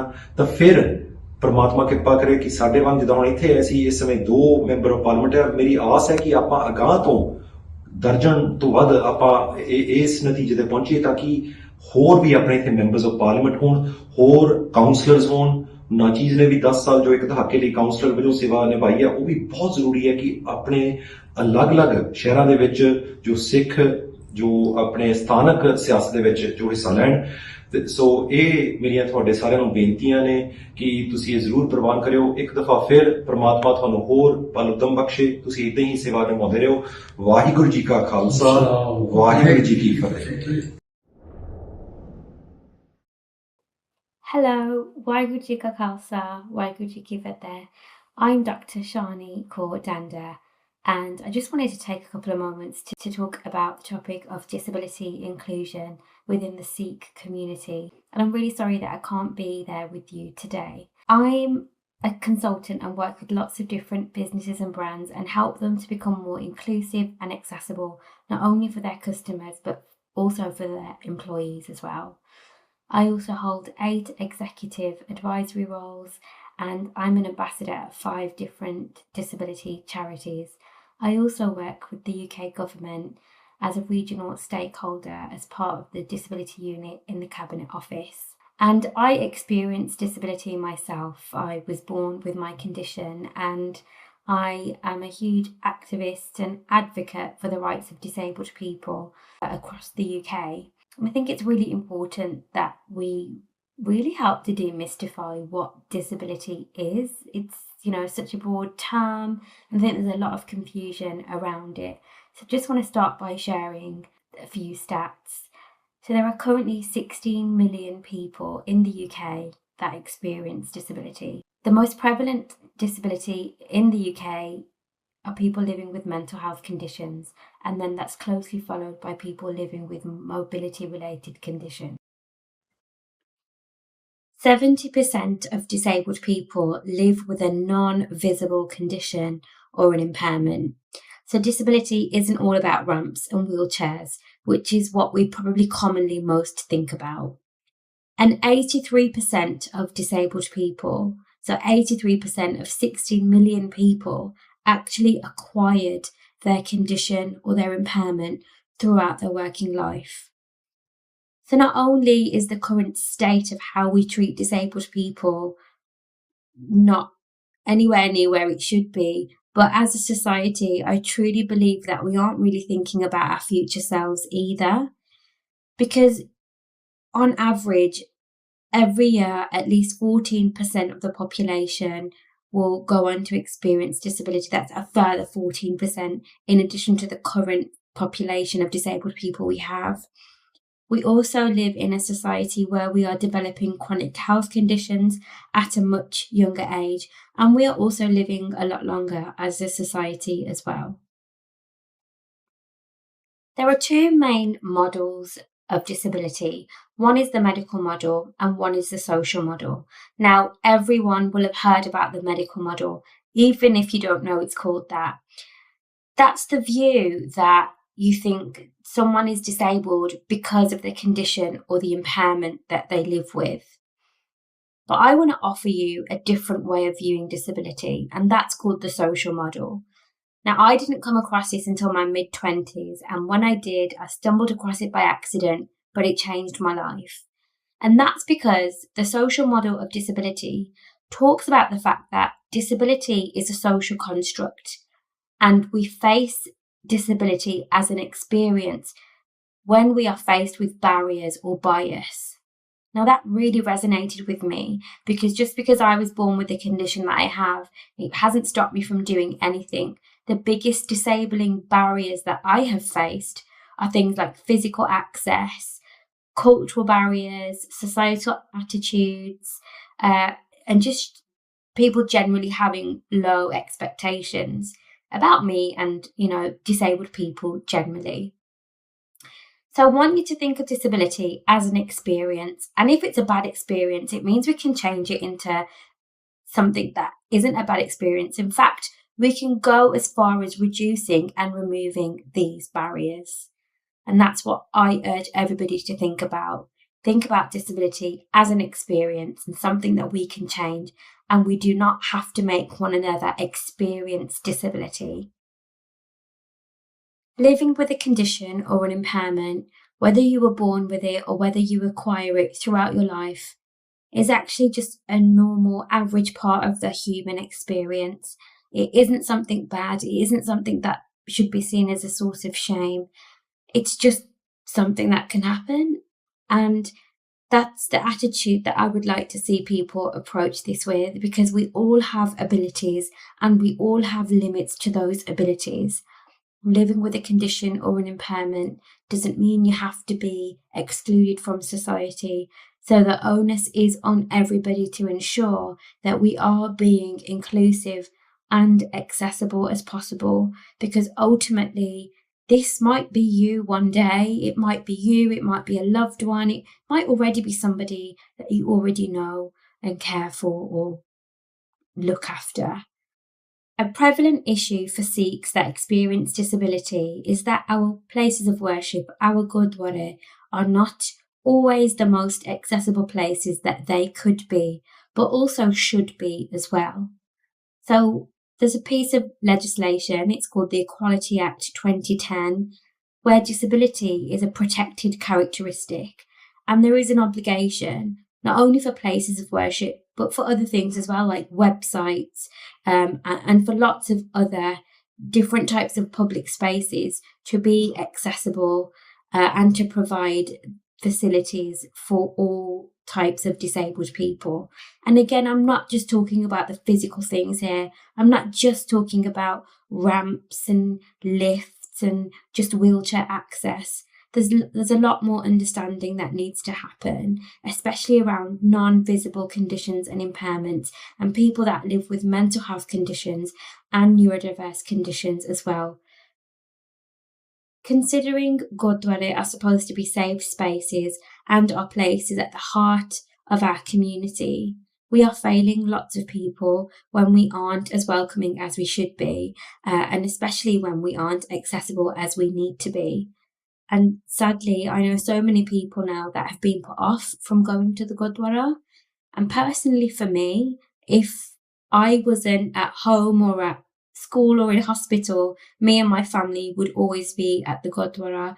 I learned so much from just being within my community. It's where I learned Punjabi, it's where I learned about Sikhi, and I can't ever imagine not being able to have that access, not only physical access, but access to my community and all of the things that I learnt from being an active member of my local community. And I really urge people to reflect on that and reflect on the own actions that you can take, because every single decision that we make can either raise or lower barriers to participation. So my question and challenge to you all is, what action will you take? Thank you. Waheguru Ji Ka Khalsa, Waheguru Ji Ki Fateh. So ਸਾਡੇ ਕੋਲ ਬੜੇ ਸੁਚੱਜੇ ਸੁਲਝੇ ਔਰ ਆਦਰ ਸਤਿਕਾਰਯੋਗ and large scale scholars ਜਿਹੜੇ ਨੇ ਉਹ ਇਹਨਾਂ ਸਬਜੈਕਟ ਨੂੰ ਟੈਕਲ ਕਰਨਗੇ।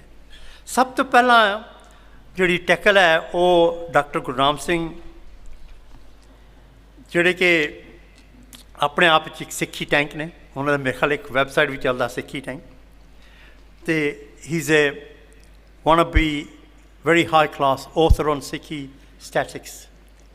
ਉਹ ਆਪ ਨੂੰ ਵੀਡੀਓ ਦੇ ਉੱਤੇ ਇੱਕ ਆਪਣਾ ਸੰਦੇਸ਼ ਆਪਣਾ ਦੇਣਗੇ ਕਿ what has he have achieved and what way he like ਸੰਗਤ ਨੂੰ ਕਿਸ ਪਾਸੇ ਲੈ ਕੇ ਜਾਣਾ ਚਾਹੁੰਦੇ ਨੇ ਤਾਂ ਸ਼ੇਅਰ ਕੀਤੀ ਜਾਵੇ। ਸੋ ਮੈਂ ਕੋਸ਼ਿਸ਼ ਕਰੂੰਗਾ ਅਗਲੇ 15 ਮਿੰਟਾਂ ਦੇ ਵਿੱਚ ਖਾਸ ਜਿਹੜੀਆਂ ਮੇਰੇ ਮਨ 'ਚ ਗੱਲਾਂ ਹੈਗੀਆਂ ਮੈਂ ਜੋ ਐਵੀਡੈਂਸ ਬੇਸ ਆਪ ਜੀ ਲਈ ਪੇਸ਼ ਕਰੂੰਗਾ। ਨਾਲੇ ਮੈਂ ਮਾਫੀ ਮੰਗਦਾ ਕਿ ਮੈਂ ਪਰਸਨਲੀ ਨਹੀਂ ਇੱਥੇ ਆ ਸਕਿਆ ਕਿਉਂਕਿ ਅੱਜ ਮੈਂ ਆਕਸਫੋਰਡ ਯੂਨੀਵਰਸਿਟੀ ਦੇ ਵਿੱਚ ਇੱਕ ਬਹੁਤ ਇੰਪੋਰਟੈਂਟ ਕਾਨਫਰੰਸ 'ਤੇ ਮੈਂ ਬੋਲਦਾ ਤਾਂ ਉੱਥੇ ਜਾਣਾ ਪਿਆ, ਸੋ ਮੇਰੀ ਮਾਫੀ ਆ। ਜੇ ਆਪਾਂ ਸਪੋਰਟ ਦੀ ਗੱਲ ਕਰਦੇ ਹਾਂ, ਇਹ ਬਹੁਤ ਇੱਕ ਸਿੰਪਲ ਟੂਲ ਹੈਗਾ। ਇਟਸ ਫॉर ਪਲਾਨਿੰਗ, ਸਟ੍ਰੈਟਜੀ ਵਾਸਤੇ, ਸਟ੍ਰੈਟੇਜਿਕ ਡਿਵੈਲਪਮੈਂਟ, ਪਰਸਨਲ ਡਿਵੈਲਪਮੈਂਟ ਵਾਸਤੇ ਵੀ ਹੋ ਸਕਦਾ। ਤੇ ਇਹਦੇ 4 ਜਿਹੜੇ ਮੇਨ ਸਟੇਜਸ ਹੈਗੇ ਆ ਕਿ ਤੁਸੀਂ ਆਪਣੀਆਂ ਸ਼ਕਤੀਆਂ, ਆਪਣੀ ਸਟਰੈਂਥ ਨੂੰ ਇਵੈਲੂਏਟ ਕਰਦੇ ਆ, ਆਪਣੀਆਂ ਵੀਕਨੈਸਿਸ ਜਾਂ ਕਮਜ਼ੋਰੀਆਂ ਨੂੰ ਇਵੈਲੂਏਟ ਕਰਦੇ ਆ, ਤੇ ਓਪਰਚੁਨਿਟੀਜ਼ ਹੁੰਦਾ ਵੀ ਜਿਹੜੇ ਤੁਹਾਨੂੰ ਕੋਈ ਨਾ ਕੋਈ, ਜਿੱਥੋਂ ਤੁਹਾਨੂੰ ਕੋਈ ਸਕਸੈਸ ਡਿਵੈਲਪ ਹੋ ਸਕਦੀ ਆ, ਕੋਈ ਨਵੀਆਂ ਇਨੋਵੇਸ਼ਨਸ ਹੋ ਸਕਦੇ ਆ, ਜਾਂ ਜਿੱਥੇ ਤੁਸੀਂ ਐਕਸਪੈਂਡ ਕਰ ਸਕਦੇ ਆ। ਤਾਂ ਥ੍ਰੈਟਸ ਹੁੰਦੇ ਆ ਵੀ ਜਿਹੜੇ ਤੁਹਾਨੂੰ ਅੱਗੇ ਡਿਵੈਲਪ, ਪ੍ਰੋਗਰੈਸ ਕਰਨ ਵਾਸਤੇ ਖਤਰੇ ਹੈਗੇ ਆ। ਉਹ ਖਤਰੇ ਇੰਟਰਨਲ ਵੀ ਹੋ ਸਕਦੇ ਤੁਹਾਡੇ, ਤਾਂ ਐਕਸਟਰਨਲ ਵੀ ਹੋ ਸਕਦੇ ਆ। ਵੈਸੇ ਆ ਜਿੰਨੇ ਵੀ ਸਟਰੈਂਥਸ, ਵੀਕਨੈਸਿਸ, ਓਪਰਚੁਨਿਟੀਜ਼, ਥ੍ਰੈਟਸ, ਇਹਨਾਂ ਨੂੰ ਵੀ ਤੁਸੀਂ ਇੰਟਰਨਲ ਤਾਂ ਐਕਸਟਰਨਲ ਵੀ ਦੇਖ ਸਕਦੇ ਆ। ਇਹ ਬਹੁਤ ਕਾਫੀ ਡੀਟੇਲਡ ਤੁਸੀਂ ਇਹਨਾਂ ਨੂੰ you can make a very detailed analysis. So ਮੇਰਾ ਜਿਹੜਾ ਹੈਗਾ ਬਹੁਤ ਹੀ ਇੱਕ ਸਿੰਪਲ ਮੋਟਾ ਹੈਗਾ, ਤਾਂ ਆਮ ਸ਼ੋਰ ਦੇਰ ਬੀ ਨੋ ਸਰਪ੍ਰਾਈਜ਼ਸ ਹੀਅਰ। ਜਿੱਦਾਂ ਮੈਂ ਗੱਲ ਕੀਤੀ ਆ, ਜੇ ਤੁਸੀਂ ਇਹਨੂੰ ਡਿਵੈਲਪਮੈਂਟ ਵਾਸਤੇ ਕਰਨਾ, ਤਾਂ ਸਭ ਤੋਂ ਪਹਿਲਾਂ ਤੁਹਾਨੂੰ ਆਪਣੀ ਵਿਜ਼ਨ ਡਿਸਾਈਡ ਕਰਨੀ ਪਊਗੀ, ਹੈ ਨਾ। What do you exist for?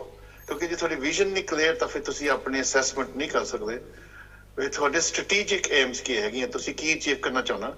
ਔਰ ਤੁਸੀਂ ਇਹਨਾਂ ਨੂੰ ਜਿਹੜੀ ਸਟ੍ਰੈਟੇਜਿਕ ਗੋਲਸ ਜਾਂ ਏਮਸ, ਇਹਨਾਂ ਨੂੰ ਤੁਸੀਂ ਟਾਈਮ ਲਿਮਿਟਡ ਵੀ ਕਰ ਸਕਦੇ ਆ। ਕਈ ਵਾਰੀ ਇੱਦਾਂ ਵੀ ਹੁੰਦਾ ਵੀ ਤੁਸੀਂ ਸ਼ਾਰਟ ਟਰਮ, ਨੈਕਸਟ 12 ਮੰਥਸ ਸੇ, ਮੀਡੀਅਮ ਟਰਮ ਹੋ ਸਕਦਾ 2-3 ਸਾਲ, ਔਰ ਲੌਂਗ ਟਰਮ 5-6-7 ਸਾਲ, 10 ਸਾਲ ਵੀ ਹੋ ਸਕਦਾ।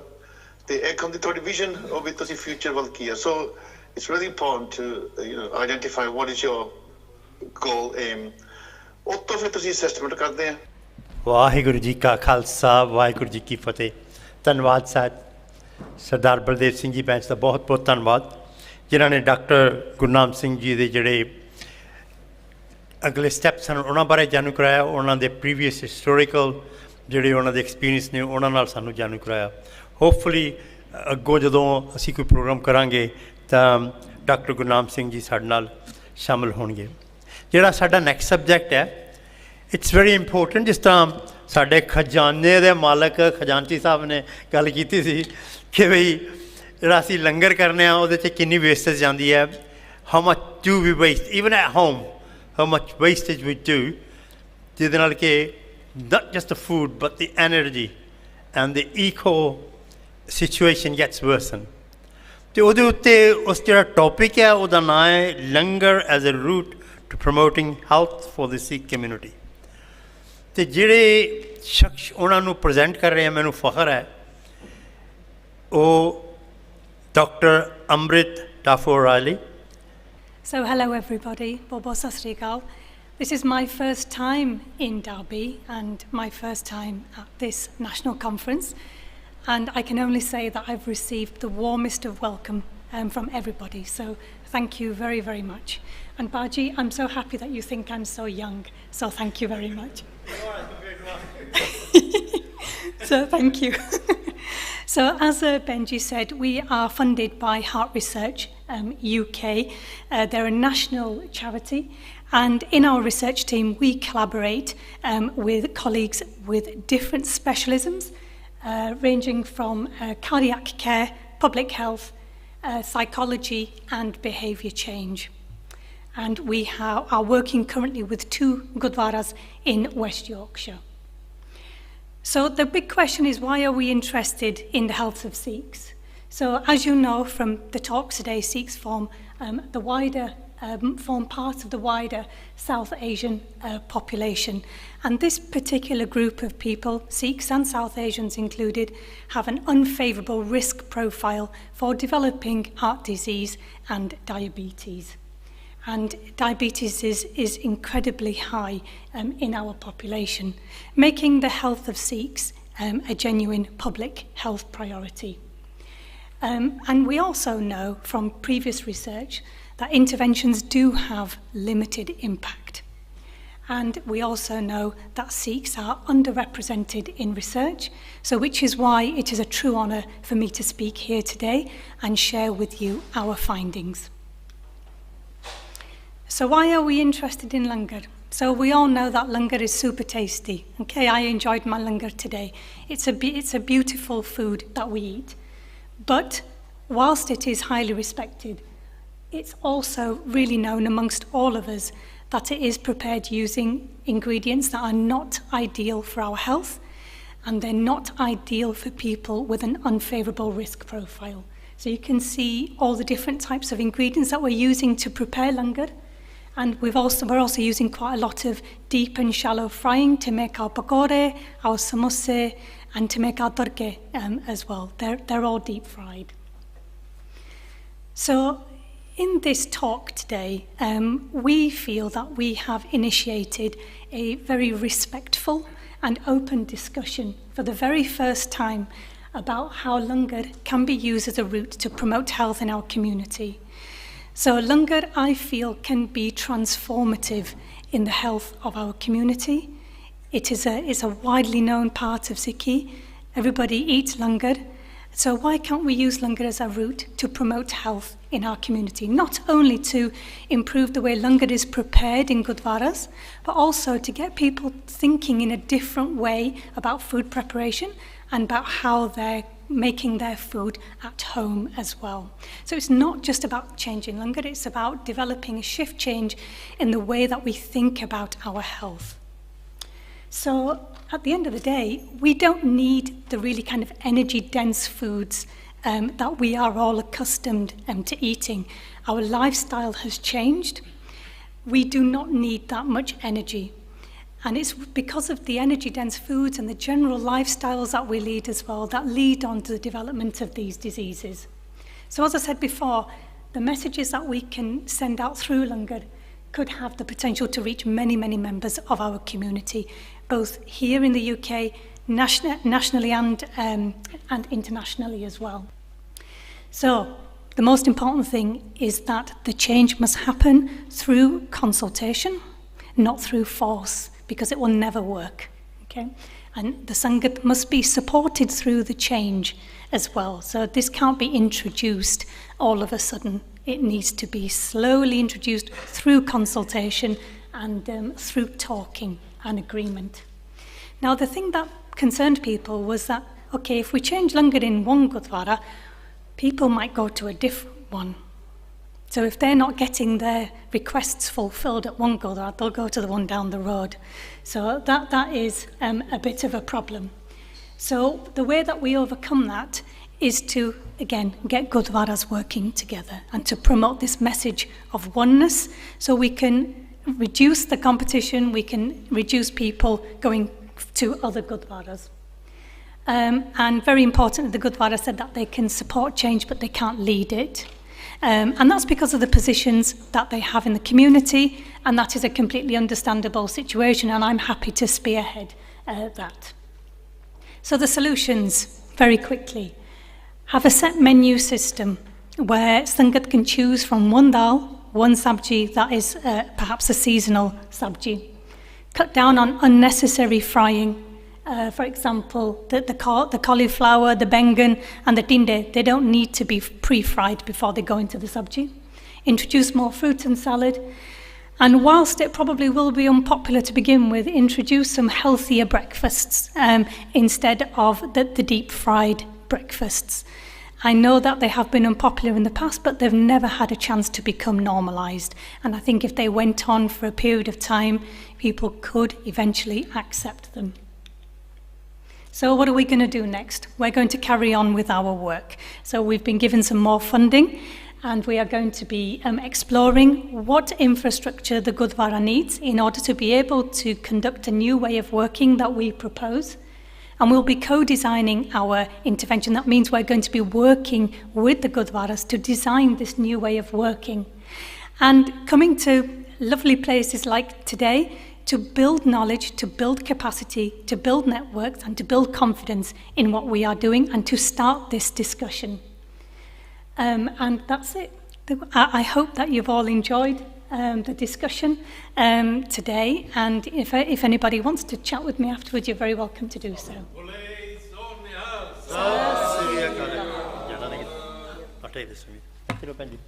ਗੁਰਦੁਆਰੇ ਦੇ ਵਿੱਚ ਵੀ ਪ੍ਰਮੋਟ ਕਰਨੀ ਜਾਂ ਸਾਡੀ ਕਮਿਊਨਿਟੀ ਵਿੱਚ ਕੋਈ ਟ੍ਰੀ ਪਲਾਂਟਿੰਗ ਲਿਟਰੇਰੀ ਇਵੈਂਟ ਹੁੰਦੇ ਆ ਸਾਨੂੰ ਗੁਰਦੁਆਰੇ ਦੇ ਇਕੋ ਨੋਟਿਸ ਬੋਰਡ ਦੇ ਉੱਤੇ ਲਾਉਣੇ ਚਾਹੀਦੇ ਆ ਕਿ ਸੰਗਤਾਂ ਨੂੰ ਜਾਣਕਾਰੀ ਹੋਵੇ ਇਸ ਚੀਜ਼ ਦੀ। Next slide, please. ਪੰਜਾਬ ਦੇ ਵਿੱਚ ਇਸ ਵੇਲੇ ਗੁਰੂ ਨਾਨਕ ਸਟੇਟ ਫੋਰੈਸਟ ਕਾਫੀ ਲੱਗੇ ਆ। 에ਅਰ ਪੋਲੂਸ਼ਨ ਪੰਜਾਬ ਵਿੱਚ ਬਹੁਤ ਜ਼ਿਆਦਾ ਵਧੀਆ ਤੇ ਆਹ ਫੋਰੈਸਟ ਦੀ ਲੋੜ ਹੁਣ ਪਈ ਆ and there's been a lot of forest being made. You just show the next slide. ਜਿਹੜੀਆਂ forests have been made with a Miyawaki method. They're 10 times faster growth, 30 times denser, and they are very, very fast compared to a conventional forest. ਤੇ ਪੰਜਾਬ ਵਿੱਚ ਜਿਹੜੀਆਂ ਲਾਈਆਂ ਜਾਂ ਈਕੋਸਿਕ ਦੇ ਬਾਗ ਉਹਨਾਂ ਵਿੱਚ Gurbani promote ਕਰਦੇ like for people to access it, to know more about it. Next slide, please. The one after that, the Yorkshire Climate Commission. Yorkshire Climate Commission ਦੇ ਵਿੱਚ ਅਸੀਂ ਹਿੱਸਾ ਪਾਇਆ because ਜੋ ਵੀ ਤੁਹਾਡੇ region ਹੁੰਦਾ nationally ਹੁੰਦਾ ਆ ਉਹਦੇ ਵਿੱਚ ਤੁਹਾਨੂੰ involvement ਜਿੱਥੇ ਵੀ ਹੋ ਸਕਦੀ ਤੁਸੀਂ ਪਾਓ। ਜੇ ਕੋਈ consultation ਚੱਲਦੀ ਆ ਤੁਹਾਡੇ ਏਰੀਏ ਦੇ ਵਿੱਚ ਤੁਸੀਂ ਆਪਣੀ ਸੰਗਤਾਂ ਨੂੰ ਦੱਸੋ ਕਿ ਤੁਸੀਂ ਹਿੱਸਾ ਪਾਓ, ਤੁਸੀਂ ਆਪਣੀ views ਦਿਓ। ਤੁਸੀਂ ਦੇਖ ਸਕਦੇ ਹੋ picture ਦੇ ਵਿੱਚ this thing, the pink bug, to have Sardars, to have Sikhs, to have people from all backgrounds representing at regional, national levels is really important. So if there's a climate action plan in your area, take it to the Sangat, know about it, talk about it. Next slide, we're nearly done. So seva, jada aap seva karte hain gurudware de vich, ਆਪਾਂ ਸੇਵਾ ਕਿਹੜੀ ਕਰਦੇ ਆ, ਸੰਗਤ ਲਈ ਕਰਦੇ ਆ ਜਾਂ ਧਰਤੀ ਮਾਤਾ ਲਈ ਕਰਦੇ ਆ। It's really sad for me ਜਦ ਮੈਂ ਦੇਖਦੀ ਆ ਨਗਰ ਕੀਰਤਨ ਤੇ ਜਾਂ ਹੋਰ ਪ੍ਰੋਗਰਾਮਾਂ ਤੇ ਕਿੰਨਾ ਵੇਸਟ ਕਰਦੇ ਆ। It's not enough ਜੇ ਆਪਾਂ ਕਹੀਏ ਕਿ ਅਸੀਂ ਪ੍ਰੋਗਰਾਮ ਕੀਤਾ ਪਰ ਕੋਈ ਕੂੜਾ ਨਹੀਂ ਸੀ ਛੱਡਿਆ ਸੀ ਰੋਡ ਤੇ, ਸਾਰਾ ਕੁਝ ਬੈਗਾਂ ਚ ਪਾ ਦਿੱਤਾ। ਬੈਗਾਂ ਨੂੰ ਕੀ ਹੋਊਗਾ, ਉਹ ਬੈਗਾਂ ਨੇ ਕਿੱਥੇ ਜਾਣਾ ਹੈ? ਜੋ ਚੀਜ਼ਾਂ ਉਸ ਬੈਗ ਦੇ ਵਿੱਚ ਹੈ ਕਿੰਨਾ ਚਿਰ ਲੱਗੂਗਾ ਉਹਨਾਂ ਨੂੰ ਡਿਸਟਰੋਏ ਕਰਨ ਨੂੰ। So just as a question, does anybody know how long it takes? ਕਿੰਨਾ ਚਿਰ ਲੱਗਦਾ ਆ ਪਲਾਸਟਿਕ ਕੱਪ ਨੂੰ ਡਿਸਅਪੀਅਰ ਹੋਣ ਨੂੰ? ਜਦੋਂ ਪਤਾ ਕਿ ਦੱਬਦੇ ਹੀ ਆ ਕਿੰਨੇ ਸਾਲ ਲੱਗਦੇ ਪਲਾਸਟਿਕ ਕੱਪ ਨੂੰ ਡਿਸਟਰੋਏ ਹੋਣ ਨੂੰ? 450 years for a plastic cup to disintegrate completely. Same thing for the bottles. It takes 500 years for a nappy to disappear. Plastic bags, it takes 20 years.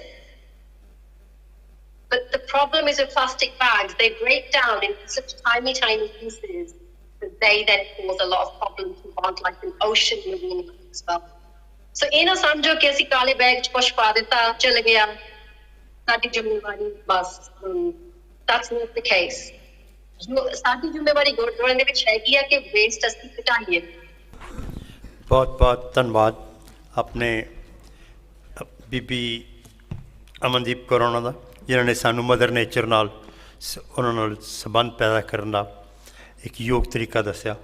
our next speaker ਜਿਹੜੇ ਹੈਗੇ ਆ which is a very important subject ਸਾਡੇ ਇੱਥੇ ਵਾਸਤੇ which is learning Punjabi ਅਤੇ ਉਸ ਨੂੰ ਆਪਣੇ ਆਪ ਵਿੱਚ ਇੱਕ ਅਥਾਰਟੀ ਰੱਖਦੇ ਹੋਏ ਭਾਈ ਪਰਮਜੀਤ ਸਿੰਘ ਜੀ ਸੋਹਲ ਮੈਂ ਉਹਨਾਂ ਅੱਗੇ ਰਿਕੁਐਸਟ ਕਰਾਂਗਾ ਕਿ ਉਹ ਸਟੇਜ 'ਤੇ ਆਉਣ ਅਤੇ ਦੱਸਣ ਆਪ ਨਾਲ ਸਾਂਝ ਪੈਦਾ ਕਰਨ ਕਿ ਕਿਵੇਂ ਅਸੀਂ ਆਪਣੇ ਨੈਕਸਟ ਜਨਰੇਸ਼ਨ ਨੂੰ ਜਿਹੜੀ ਹੈ ਪੰਜਾਬੀ ਦੇ ਮੋਰਸ ਜਿਹੜੇ ਆ ਉਹ ਦੱਸ ਸਕਦੇ ਹਾਂ।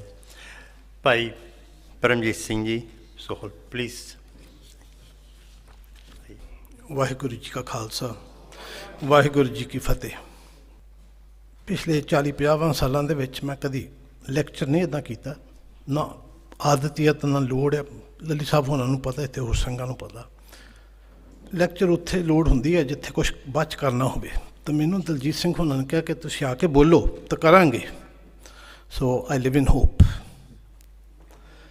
ਪਰ ਉਸ ਤੋਂ ਪਹਿਲਾਂ 1-2 ਸਵਾਲ ਪੈਦਾ ਹੁੰਦੇ ਆ ਕਿ ਜਿਹੜਾ ਸਬਜੈਕਟ ਆ ਇਹ ਪਿਛਲੇ 15 ਸਾਲਾਂ 'ਤੇ ਸਿੱਖ council what have they done? ਕਿਉਂਕਿ ਜੇ ਪਹਿਲਾਂ ਆਪਾਂ ਨੂੰ ਇਹ ਪਤਾ ਹੋਵੇ ਅੱਜ ਹੈ ਕਿੱਥੇ ਆ, ਤਾਂ ਫਿਰ ਹੀ ਆਪਾਂ ਸੁਜੈਸਟ ਕਰ ਸਕਦੇ ਹਾਂ ਕਿੱਥੇ ਚੱਲਣਾ, ਕਿੱਥੇ ਕੀ ਕਰਨਾ ਚਾਹੀਦਾ। ਤਾਂ ਮੇਰੀ ਗੱਲ ਦਾ ਗੁੱਸਾ ਨਹੀਂ ਕਰਨਾ, ਕਿਉਂਕਿ I can gloss over everything, ਪਰ ਠੀਕ ਹੈ, ਤਾਂ ਆਰਾਮ ਨਾਲ ਘਰ ਜਾ ਕੇ ਬਹਿ ਜਾਵਾਂਗਾ until the next conference। ਤੇ ਜੇ ਸੱਚ ਬੋਲਾਂਗੇ ਤਾਂ ਫਿਰ ਤੁਸੀਂ ਮੈਨੂੰ ਦੱਸੋ ਸੱਚ ਸੁਣਨਾ ਕਿੰਨਾ ਗਿਆ, how much? I've been teaching for 25 years। ਤਾਂ ਮੈਂ ਸਕੂਲਾਂ ਦੇ ਨਾਂ ਨਹੀਂ ਲਵਾਂਗਾ, ਮੈਂ ਟੀਚਰਾਂ ਦੇ ਨਾਂ ਨਹੀਂ ਲਵਾਂਗਾ, ਹੈਡ ਟੀਚਰਾਂ ਦੇ ਨਾਂ ਨਹੀਂ ਲਵਾਂਗਾ, ਪ੍ਰਬੰਧਕਾਂ ਦੇ ਨਾਂ ਨਹੀਂ ਲਵਾਂਗਾ। But if you want to know, there's a lot of pain here। ਜਦੋਂ ਬੰਦੇ ਨੂੰ ਪਤਾ ਹੁੰਦਾ ਨਾ ਕਿ ਹੋ ਕੀ ਰਿਹਾ ਤਾਂ ਕਰਨਾ ਕੀ ਚਾਹੀਦਾ। ਇੱਕ ਵਿਸ਼ੇ ਤੋਂ ਹਟ ਕੇ ਗੱਲ ਕਰਨ ਲੱਗਾ ਕਿ ਜਿੰਨੀਆਂ ਵੀ ਸੰਸਥਾਵਾਂ ਹੁੰਦੀਆਂ ਉਹਨਾਂ ਦਾ ਆਬਜੈਕਟਿਵ ਹੁੰਦਾ, ਤਾਂ ਉਹਦੇ ਵਿੱਚ 99% ਪੰਥਕ ਸੋਚ ਵਾਲੇ ਹੁੰਦੇ ਵਿਅਕਤੀ, ਪਰ ਕੁਛ ਆਪਣੀ ਬੁੱਕਲ ਦੇ ਵਿੱਚ ਹੀ ਬੈਠੇ ਹੁੰਦੇ ਆ। ਜਦੋਂ ਕੋਈ ਅਸਾਰੂ ਗੱਲ ਹੋਣੀ ਹੁੰਦੀ ਆ ਉੱਥੇ ਉਹਨਾਂ ਨੂੰ ਪਤਾ ਹੁੰਦਾ ਕਿ ਇਹ ਗੱਲ ਨੂੰ ਰੋਕਣਾ, ਤਾਂ ਕਦੀ ਸਾਡੀਆਂ ਸਿਰੇ ਨਹੀਂ ਚੜ੍ਹਦੀਆਂ। ਤਾਂ ਹੁਣ ਵੀ ਬੈਠਾ ਸੀ ਮੈਂ, ਘਰ ਨੂੰ ਅੱਗ ਲੱਗੀ ਹੋਵੇ ਤਾਂ ਅਸੀਂ ਸੋਚਣ ਡਾਂ ਕਿ ਗਾਰਡਨ ਦੇ ਵਿੱਚ ਫੁੱਲ ਕੀ ਬੀਜਣੇ। Just a point there, I think I made a point there, I am sorry. ਚਲੋ ਵਿਸ਼ੇ ਵੱਲ ਚੱਲੀਏ।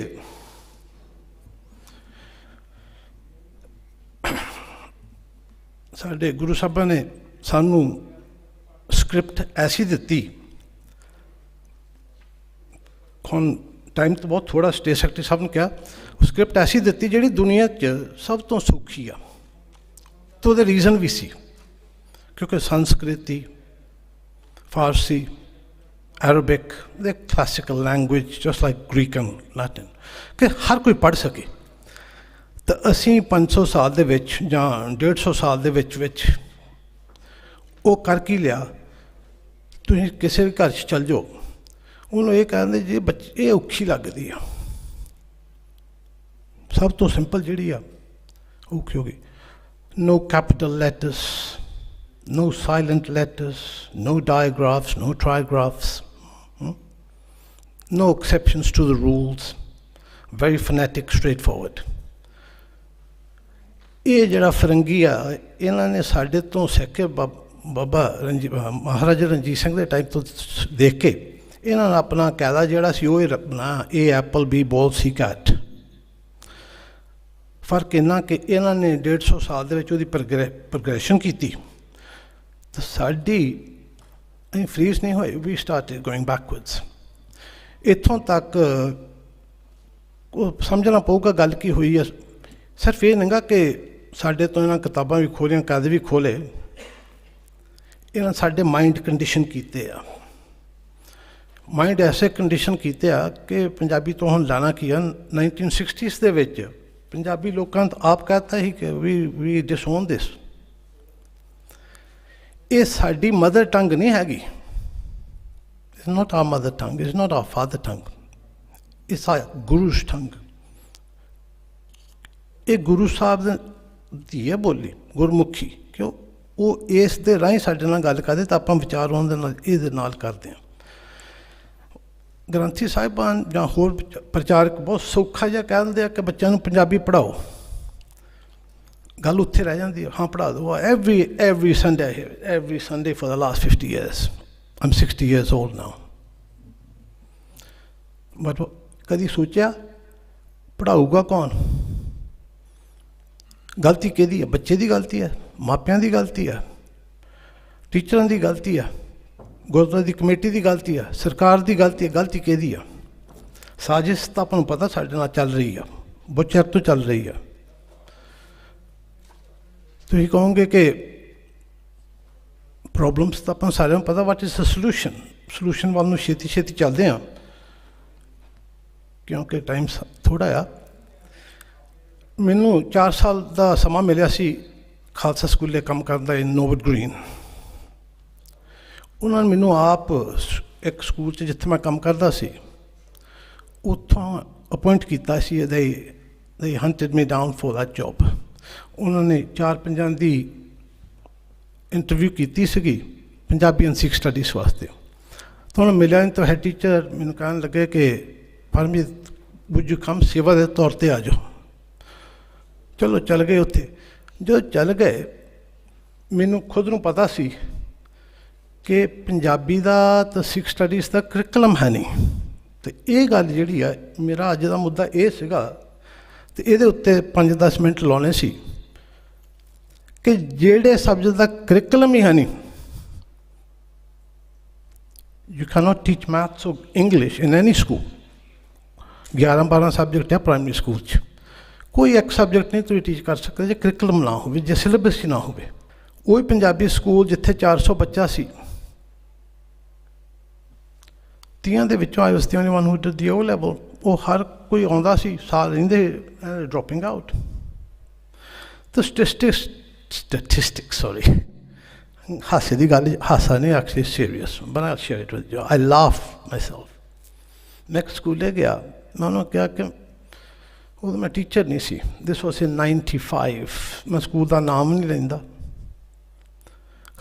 ਸਿੱਖ school, Guru Nanak school, whatever you want to call it, Sikh school.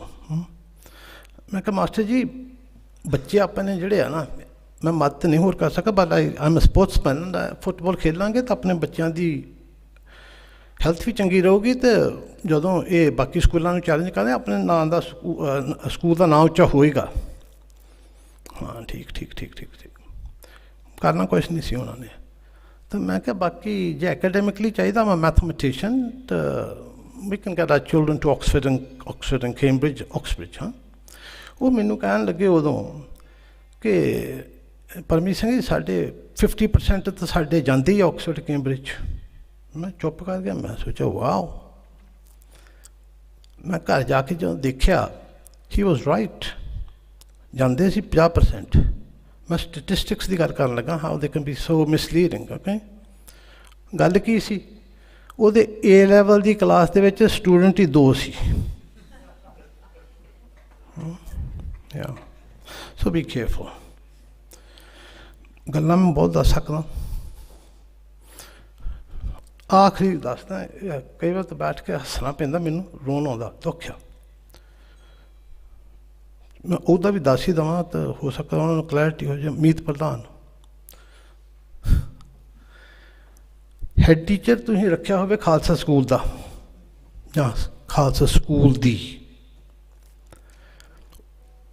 ਤਾਂ ਪੜ੍ਹਦੇ ਪਾਉਂਦੇ ਆ ਉਹ ਨਹੀਂ ਜੀ ਸਾਡੇ, ਫਿਰ ਉਹ ਬੱਚੀਆਂ ਜਿਹੜੀਆਂ ਇੱਥੋਂ ਦੀਆਂ ਨਹੀਂ ਪੰਜਾਬੀ ਬੋਲ ਸਕਦੀਆਂ। ਹਾਂ ਟੋਟਲੀ ਐਗਰੀ, ਉਹ ਬੱਚਿਆਂ ਦੀ ਗਲਤੀ ਕੋਈ ਨਹੀਂ।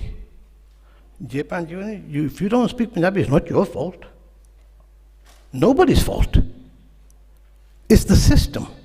We got to develop it, and it's you guys who got to develop it, otherwise you fail everybody.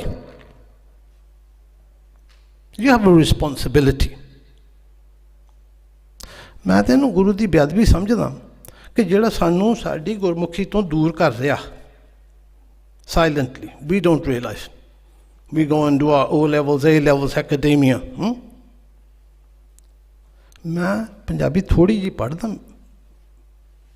Very little, ਅਤੇ ਜੇ ਮੈਂ ਇੱਥੇ ਖੜ੍ਹ ਕੇ ਤੁਹਾਨੂੰ ਦੱਸਣ ਚਾਹਾਂ ਤਾਂ ਮੈਨੂੰ ਰੋਣ ਆਉਂਦਾ, ਆਪਣੇ ਆਪ 'ਤੇ ਮੂੰਹ 'ਤੇ ਚਪੇੜ ਮਾਰਨ ਨੂੰ ਜੀ ਕਰਦਾ। ਆਹ ਹਾਲ ਤੇ ਮੇਰੀ ਕੌਮ ਦੀ।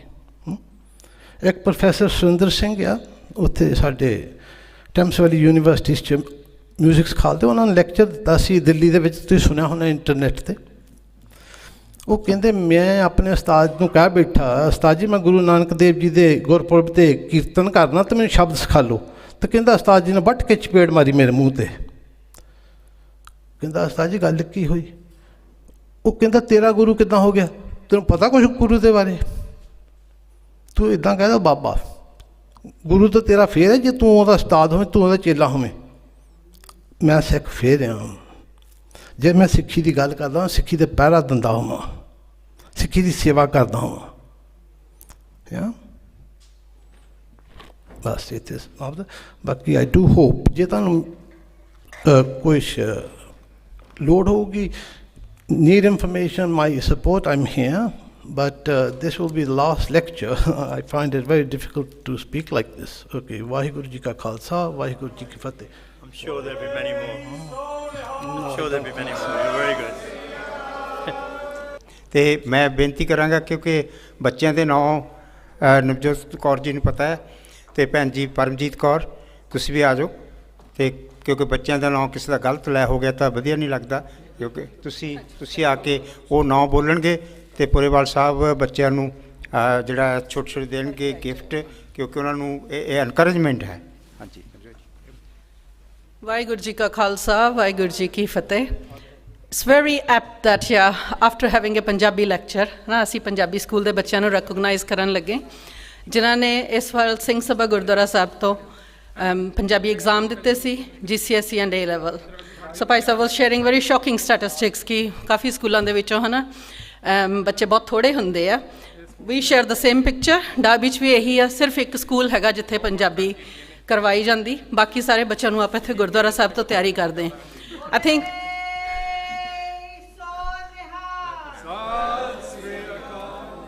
ਆਪਾਂ ਨੂੰ ਇਨੀਸ਼ੀਏਟਿਵ ਸਾਰੀ ਥਾਵਾਂ 'ਤੇ ਲੈਣੇ ਚਾਹੀਦੇ ਆ ਕਿ ਆਪਾਂ ਬੱਚਿਆਂ ਨੂੰ ਐਨਕਰੇਜ ਕਰੀਏ। ਪਰ ਦੂਜੀ ਚੀਜ਼ ਇਹ ਹੈਗੀ ਕਿ ਜਿਵੇਂ ਕਿ ਆਪਾਂ ਇੱਕ ਪ੍ਰੋਜੈਕਟ ਕਰਨਾ ਚਾਹੁੰਦੇ ਹਾਂ ਕਿ ਸਾਰੇ ਸਕੂਲ ਜਿਹੜੇ ਆ ਉਹ ਨੈਸ਼ਨਲੀ ਥੋੜ੍ਹਾ ਜਿਹਾ ਇਕੱਠੇ ਹੋ ਸਕਣ, ਕਿ ਸਾਡੇ ਰਿਸੋਰਸਿਸ ਪੂਲ ਹੋ ਜਾਣ। ਕਿ ਜਿਵੇਂ ਡਾਬੀ ਦੇ ਵਿੱਚ ਅਸੀਂ ਕਹਿ ਰਹੇ ਕਿ ਸਿਰਫ ਇੱਕ ਸਕੂਲ ਹੈਗਾ ਜਿੱਥੇ ਪੰਜਾਬੀ ਟੀਚਰਸ ਹੈਗੇ ਆ, ਬਾਕੀ ਸਾਰਿਆਂ ਨੂੰ ਅਸੀਂ ਗੁਰਦੁਆਰਾ ਸਾਹਿਬ ਤੋਂ ਕਰਾਉਂਦੇ ਹਾਂ। 2 ਬੱਚੇ ਕਰਮਜੀਤ ਸਿੰਘ ਅਤੇ ਮਨਜੋਤ ਸਿੰਘ, ਇਹਨਾਂ ਦੇ ਸਕੂਲ ਦੇ ਵਿੱਚ ਸੀਗੇ ਹੀ ਨਹੀਂ, ਉਹਨਾਂ ਨੂੰ ਆਪਾਂ ਪ੍ਰਾਈਵੇਟ ਸਕੂਲ ਦੇ ਵਿੱਚ ਜੇ ਕੇ ਟੀਚਰ ਪ੍ਰੋਵਾਈਡ ਕਰਕੇ ਕੀਤਾ ਹੈ ਨਾ। ਨਵਜੋਤ ਸਿੰਘ, ਕੀਰਤ ਕੌਰ, ਜੈਸਮੀਨ ਕੌਰ, ਇਹਨਾਂ ਨੇ ਤਿੰਨਾਂ ਨੇ ਲਿਟਲ ਓਵਰ ਸਕੂਲ ਦੇ ਵਿੱਚ ਕੀਤੀ ਹੈ ਪੰਜਾਬੀ।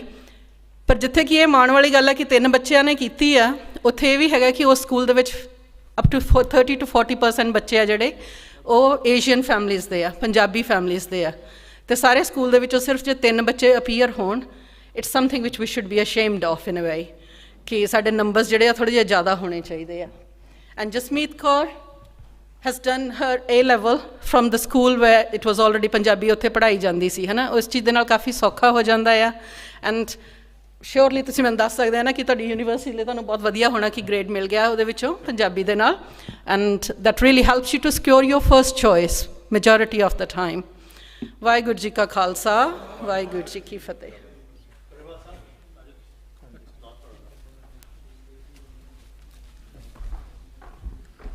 ਵਾਹਿਗੁਰੂ ਜੀ ਕਾ ਖਾਲਸਾ, ਵਾਹਿਗੁਰੂ ਜੀ ਕੀ ਫਤਿਹ। ਬਹੁਤ ਸੋਹਣਾ ਉਦਮ ਕੀਤਾ ਸੁਪਰੀਮ ਕੌਂਸਲ ਨੇ, ਚਿਰਾਂ ਬਾਅਦ ਕਨਵੈਨਸ਼ਨ ਹੋਈ ਆ, ਬਹੁਤ ਸਾਰੀ ਜਾਣਕਾਰੀ ਮਿਲੀ ਆ ਵੱਖ-ਵੱਖ ਇਸ਼ੂ ਦੇ ਉੱਤੇ। ਅਤੇ ਸਾਡੇ ਤਾਂ ਸਿੰਪਲ ਖਿਆਲ ਹੀ ਹੁੰਦੇ ਆ ਵੀ ਜ਼ਿਆਦਾ ਅਸੀਂ ਲੈਕਚਰ ਘੱਟ ਕਰੀਦੇ ਆ, ਪ੍ਰੈਕਟੀਕਲੀ ਕੰਮ ਕਰੀਦਾ ਜ਼ਿਆਦਾ। ਬੱਚੇ ਜਿਹੜੇ ਹੈਗੇ ਆ ਕਾਫੀ ਸਭ ਦੀ ਬਖਸ਼ਿਸ਼ ਆ। ਸਵੇਰੇ ਲਖਵੀਰ ਸੋਹਣੇ ਅਰਦਾਸ ਕੀਤੀ ਸੀਗੀ, ਭੈਣ ਜਿਹੜੇ ਪਰਮਜੀਤ ਕੌਰ ਆ, ਨਵਜੋਤ ਕੌਰ ਆ, ਨਾਲ ਦੇ ਸਾਡੀਆਂ ਹੋਰ ਬਹੁਤ ਸਾਰੀਆਂ ਧੀ ਰਾਣੀਆਂ ਹੈਗੀਆਂ ਜੇ ਨਿਸ਼ਕਾਮ ਸੇਵਾ ਲੰਬੇ ਚਿਰ ਤੋਂ ਕਰ ਰਹੀਆਂ, 20 ਸਾਲ ਤੋਂ। ਪਤਾ ਨਹੀਂ ਕਿੰਨੇ ਬੱਚਿਆਂ ਨੂੰ ਇਹਨਾਂ ਨੇ ਪੰਜਾਬੀ ਦੇ ਨਾਲ, ਸਿੱਖੀ ਦੇ ਨਾਲ, ਕੀਰਤਨ ਦੇ ਨਾਲ, ਮਾਰਸ਼ਲ ਆਰਟ ਦੇ ਨਾਲ ਉਹਨਾਂ ਨੂੰ ਜੋੜਿਆ। ਅਤੇ ਪਤਾ ਨਹੀਂ ਕਿੰਨੇ ਬੱਚੇ ਪਾਇਲਟ ਬਣ ਗਏ ਆ, ਡਾਕਟਰ ਬਣ ਗਏ, ਡੈਂਟਿਸਟ ਬਣ ਗਏ ਆ। ਅਤੇ ਬੜੀ ਸਤਿ ਦੀ ਬਖਸ਼ਿਸ਼ ਹੋਈ ਆ। ਸਾਰੇ ਨਿਸ਼ਕਾਮ ਸੇਵਾ ਦਾ ਰਿਹਾ ਇੱਥੇ ਦੇ ਪ੍ਰਬੰਧ ਦੇ। ਅਤੇ ਸੁਪਰੀਮ ਕੌਂਸਲ ਵੀ ਜਿਹੜੀ ਬਣੀ ਆ ਇਹ ਵੀ ਐਸੀ ਮਿਊਜ਼ੀਅਮ 'ਚ ਹੀ ਬਣੀ ਸੀਗੀ, ਸ਼ਾਇਦ ਬਹੁਤਾਂ ਨੂੰ ਇਹਦੇ ਬਾਰੇ ਜਾਣਕਾਰੀ ਹੈ ਨਹੀਂ ਗੀ। ਉਦੋਂ ਵੀ ਕੋਈ ਇੰਡੀਅਨ ਐਮਬੈਸੀ ਦੇ ਲਾਗੇ ਕੁਛ ਬੰਦੇ ਬਣਾਉਣ ਲੱਗੇ ਸੀ, ਮੀਡੀਆ ਸਹਿਯੋਗ ਦੇ ਨਾਲ ਹੋਰ ਬੋਡੀ ਖੜੀ ਕਰਨ ਲੱਗੇ ਸੀ।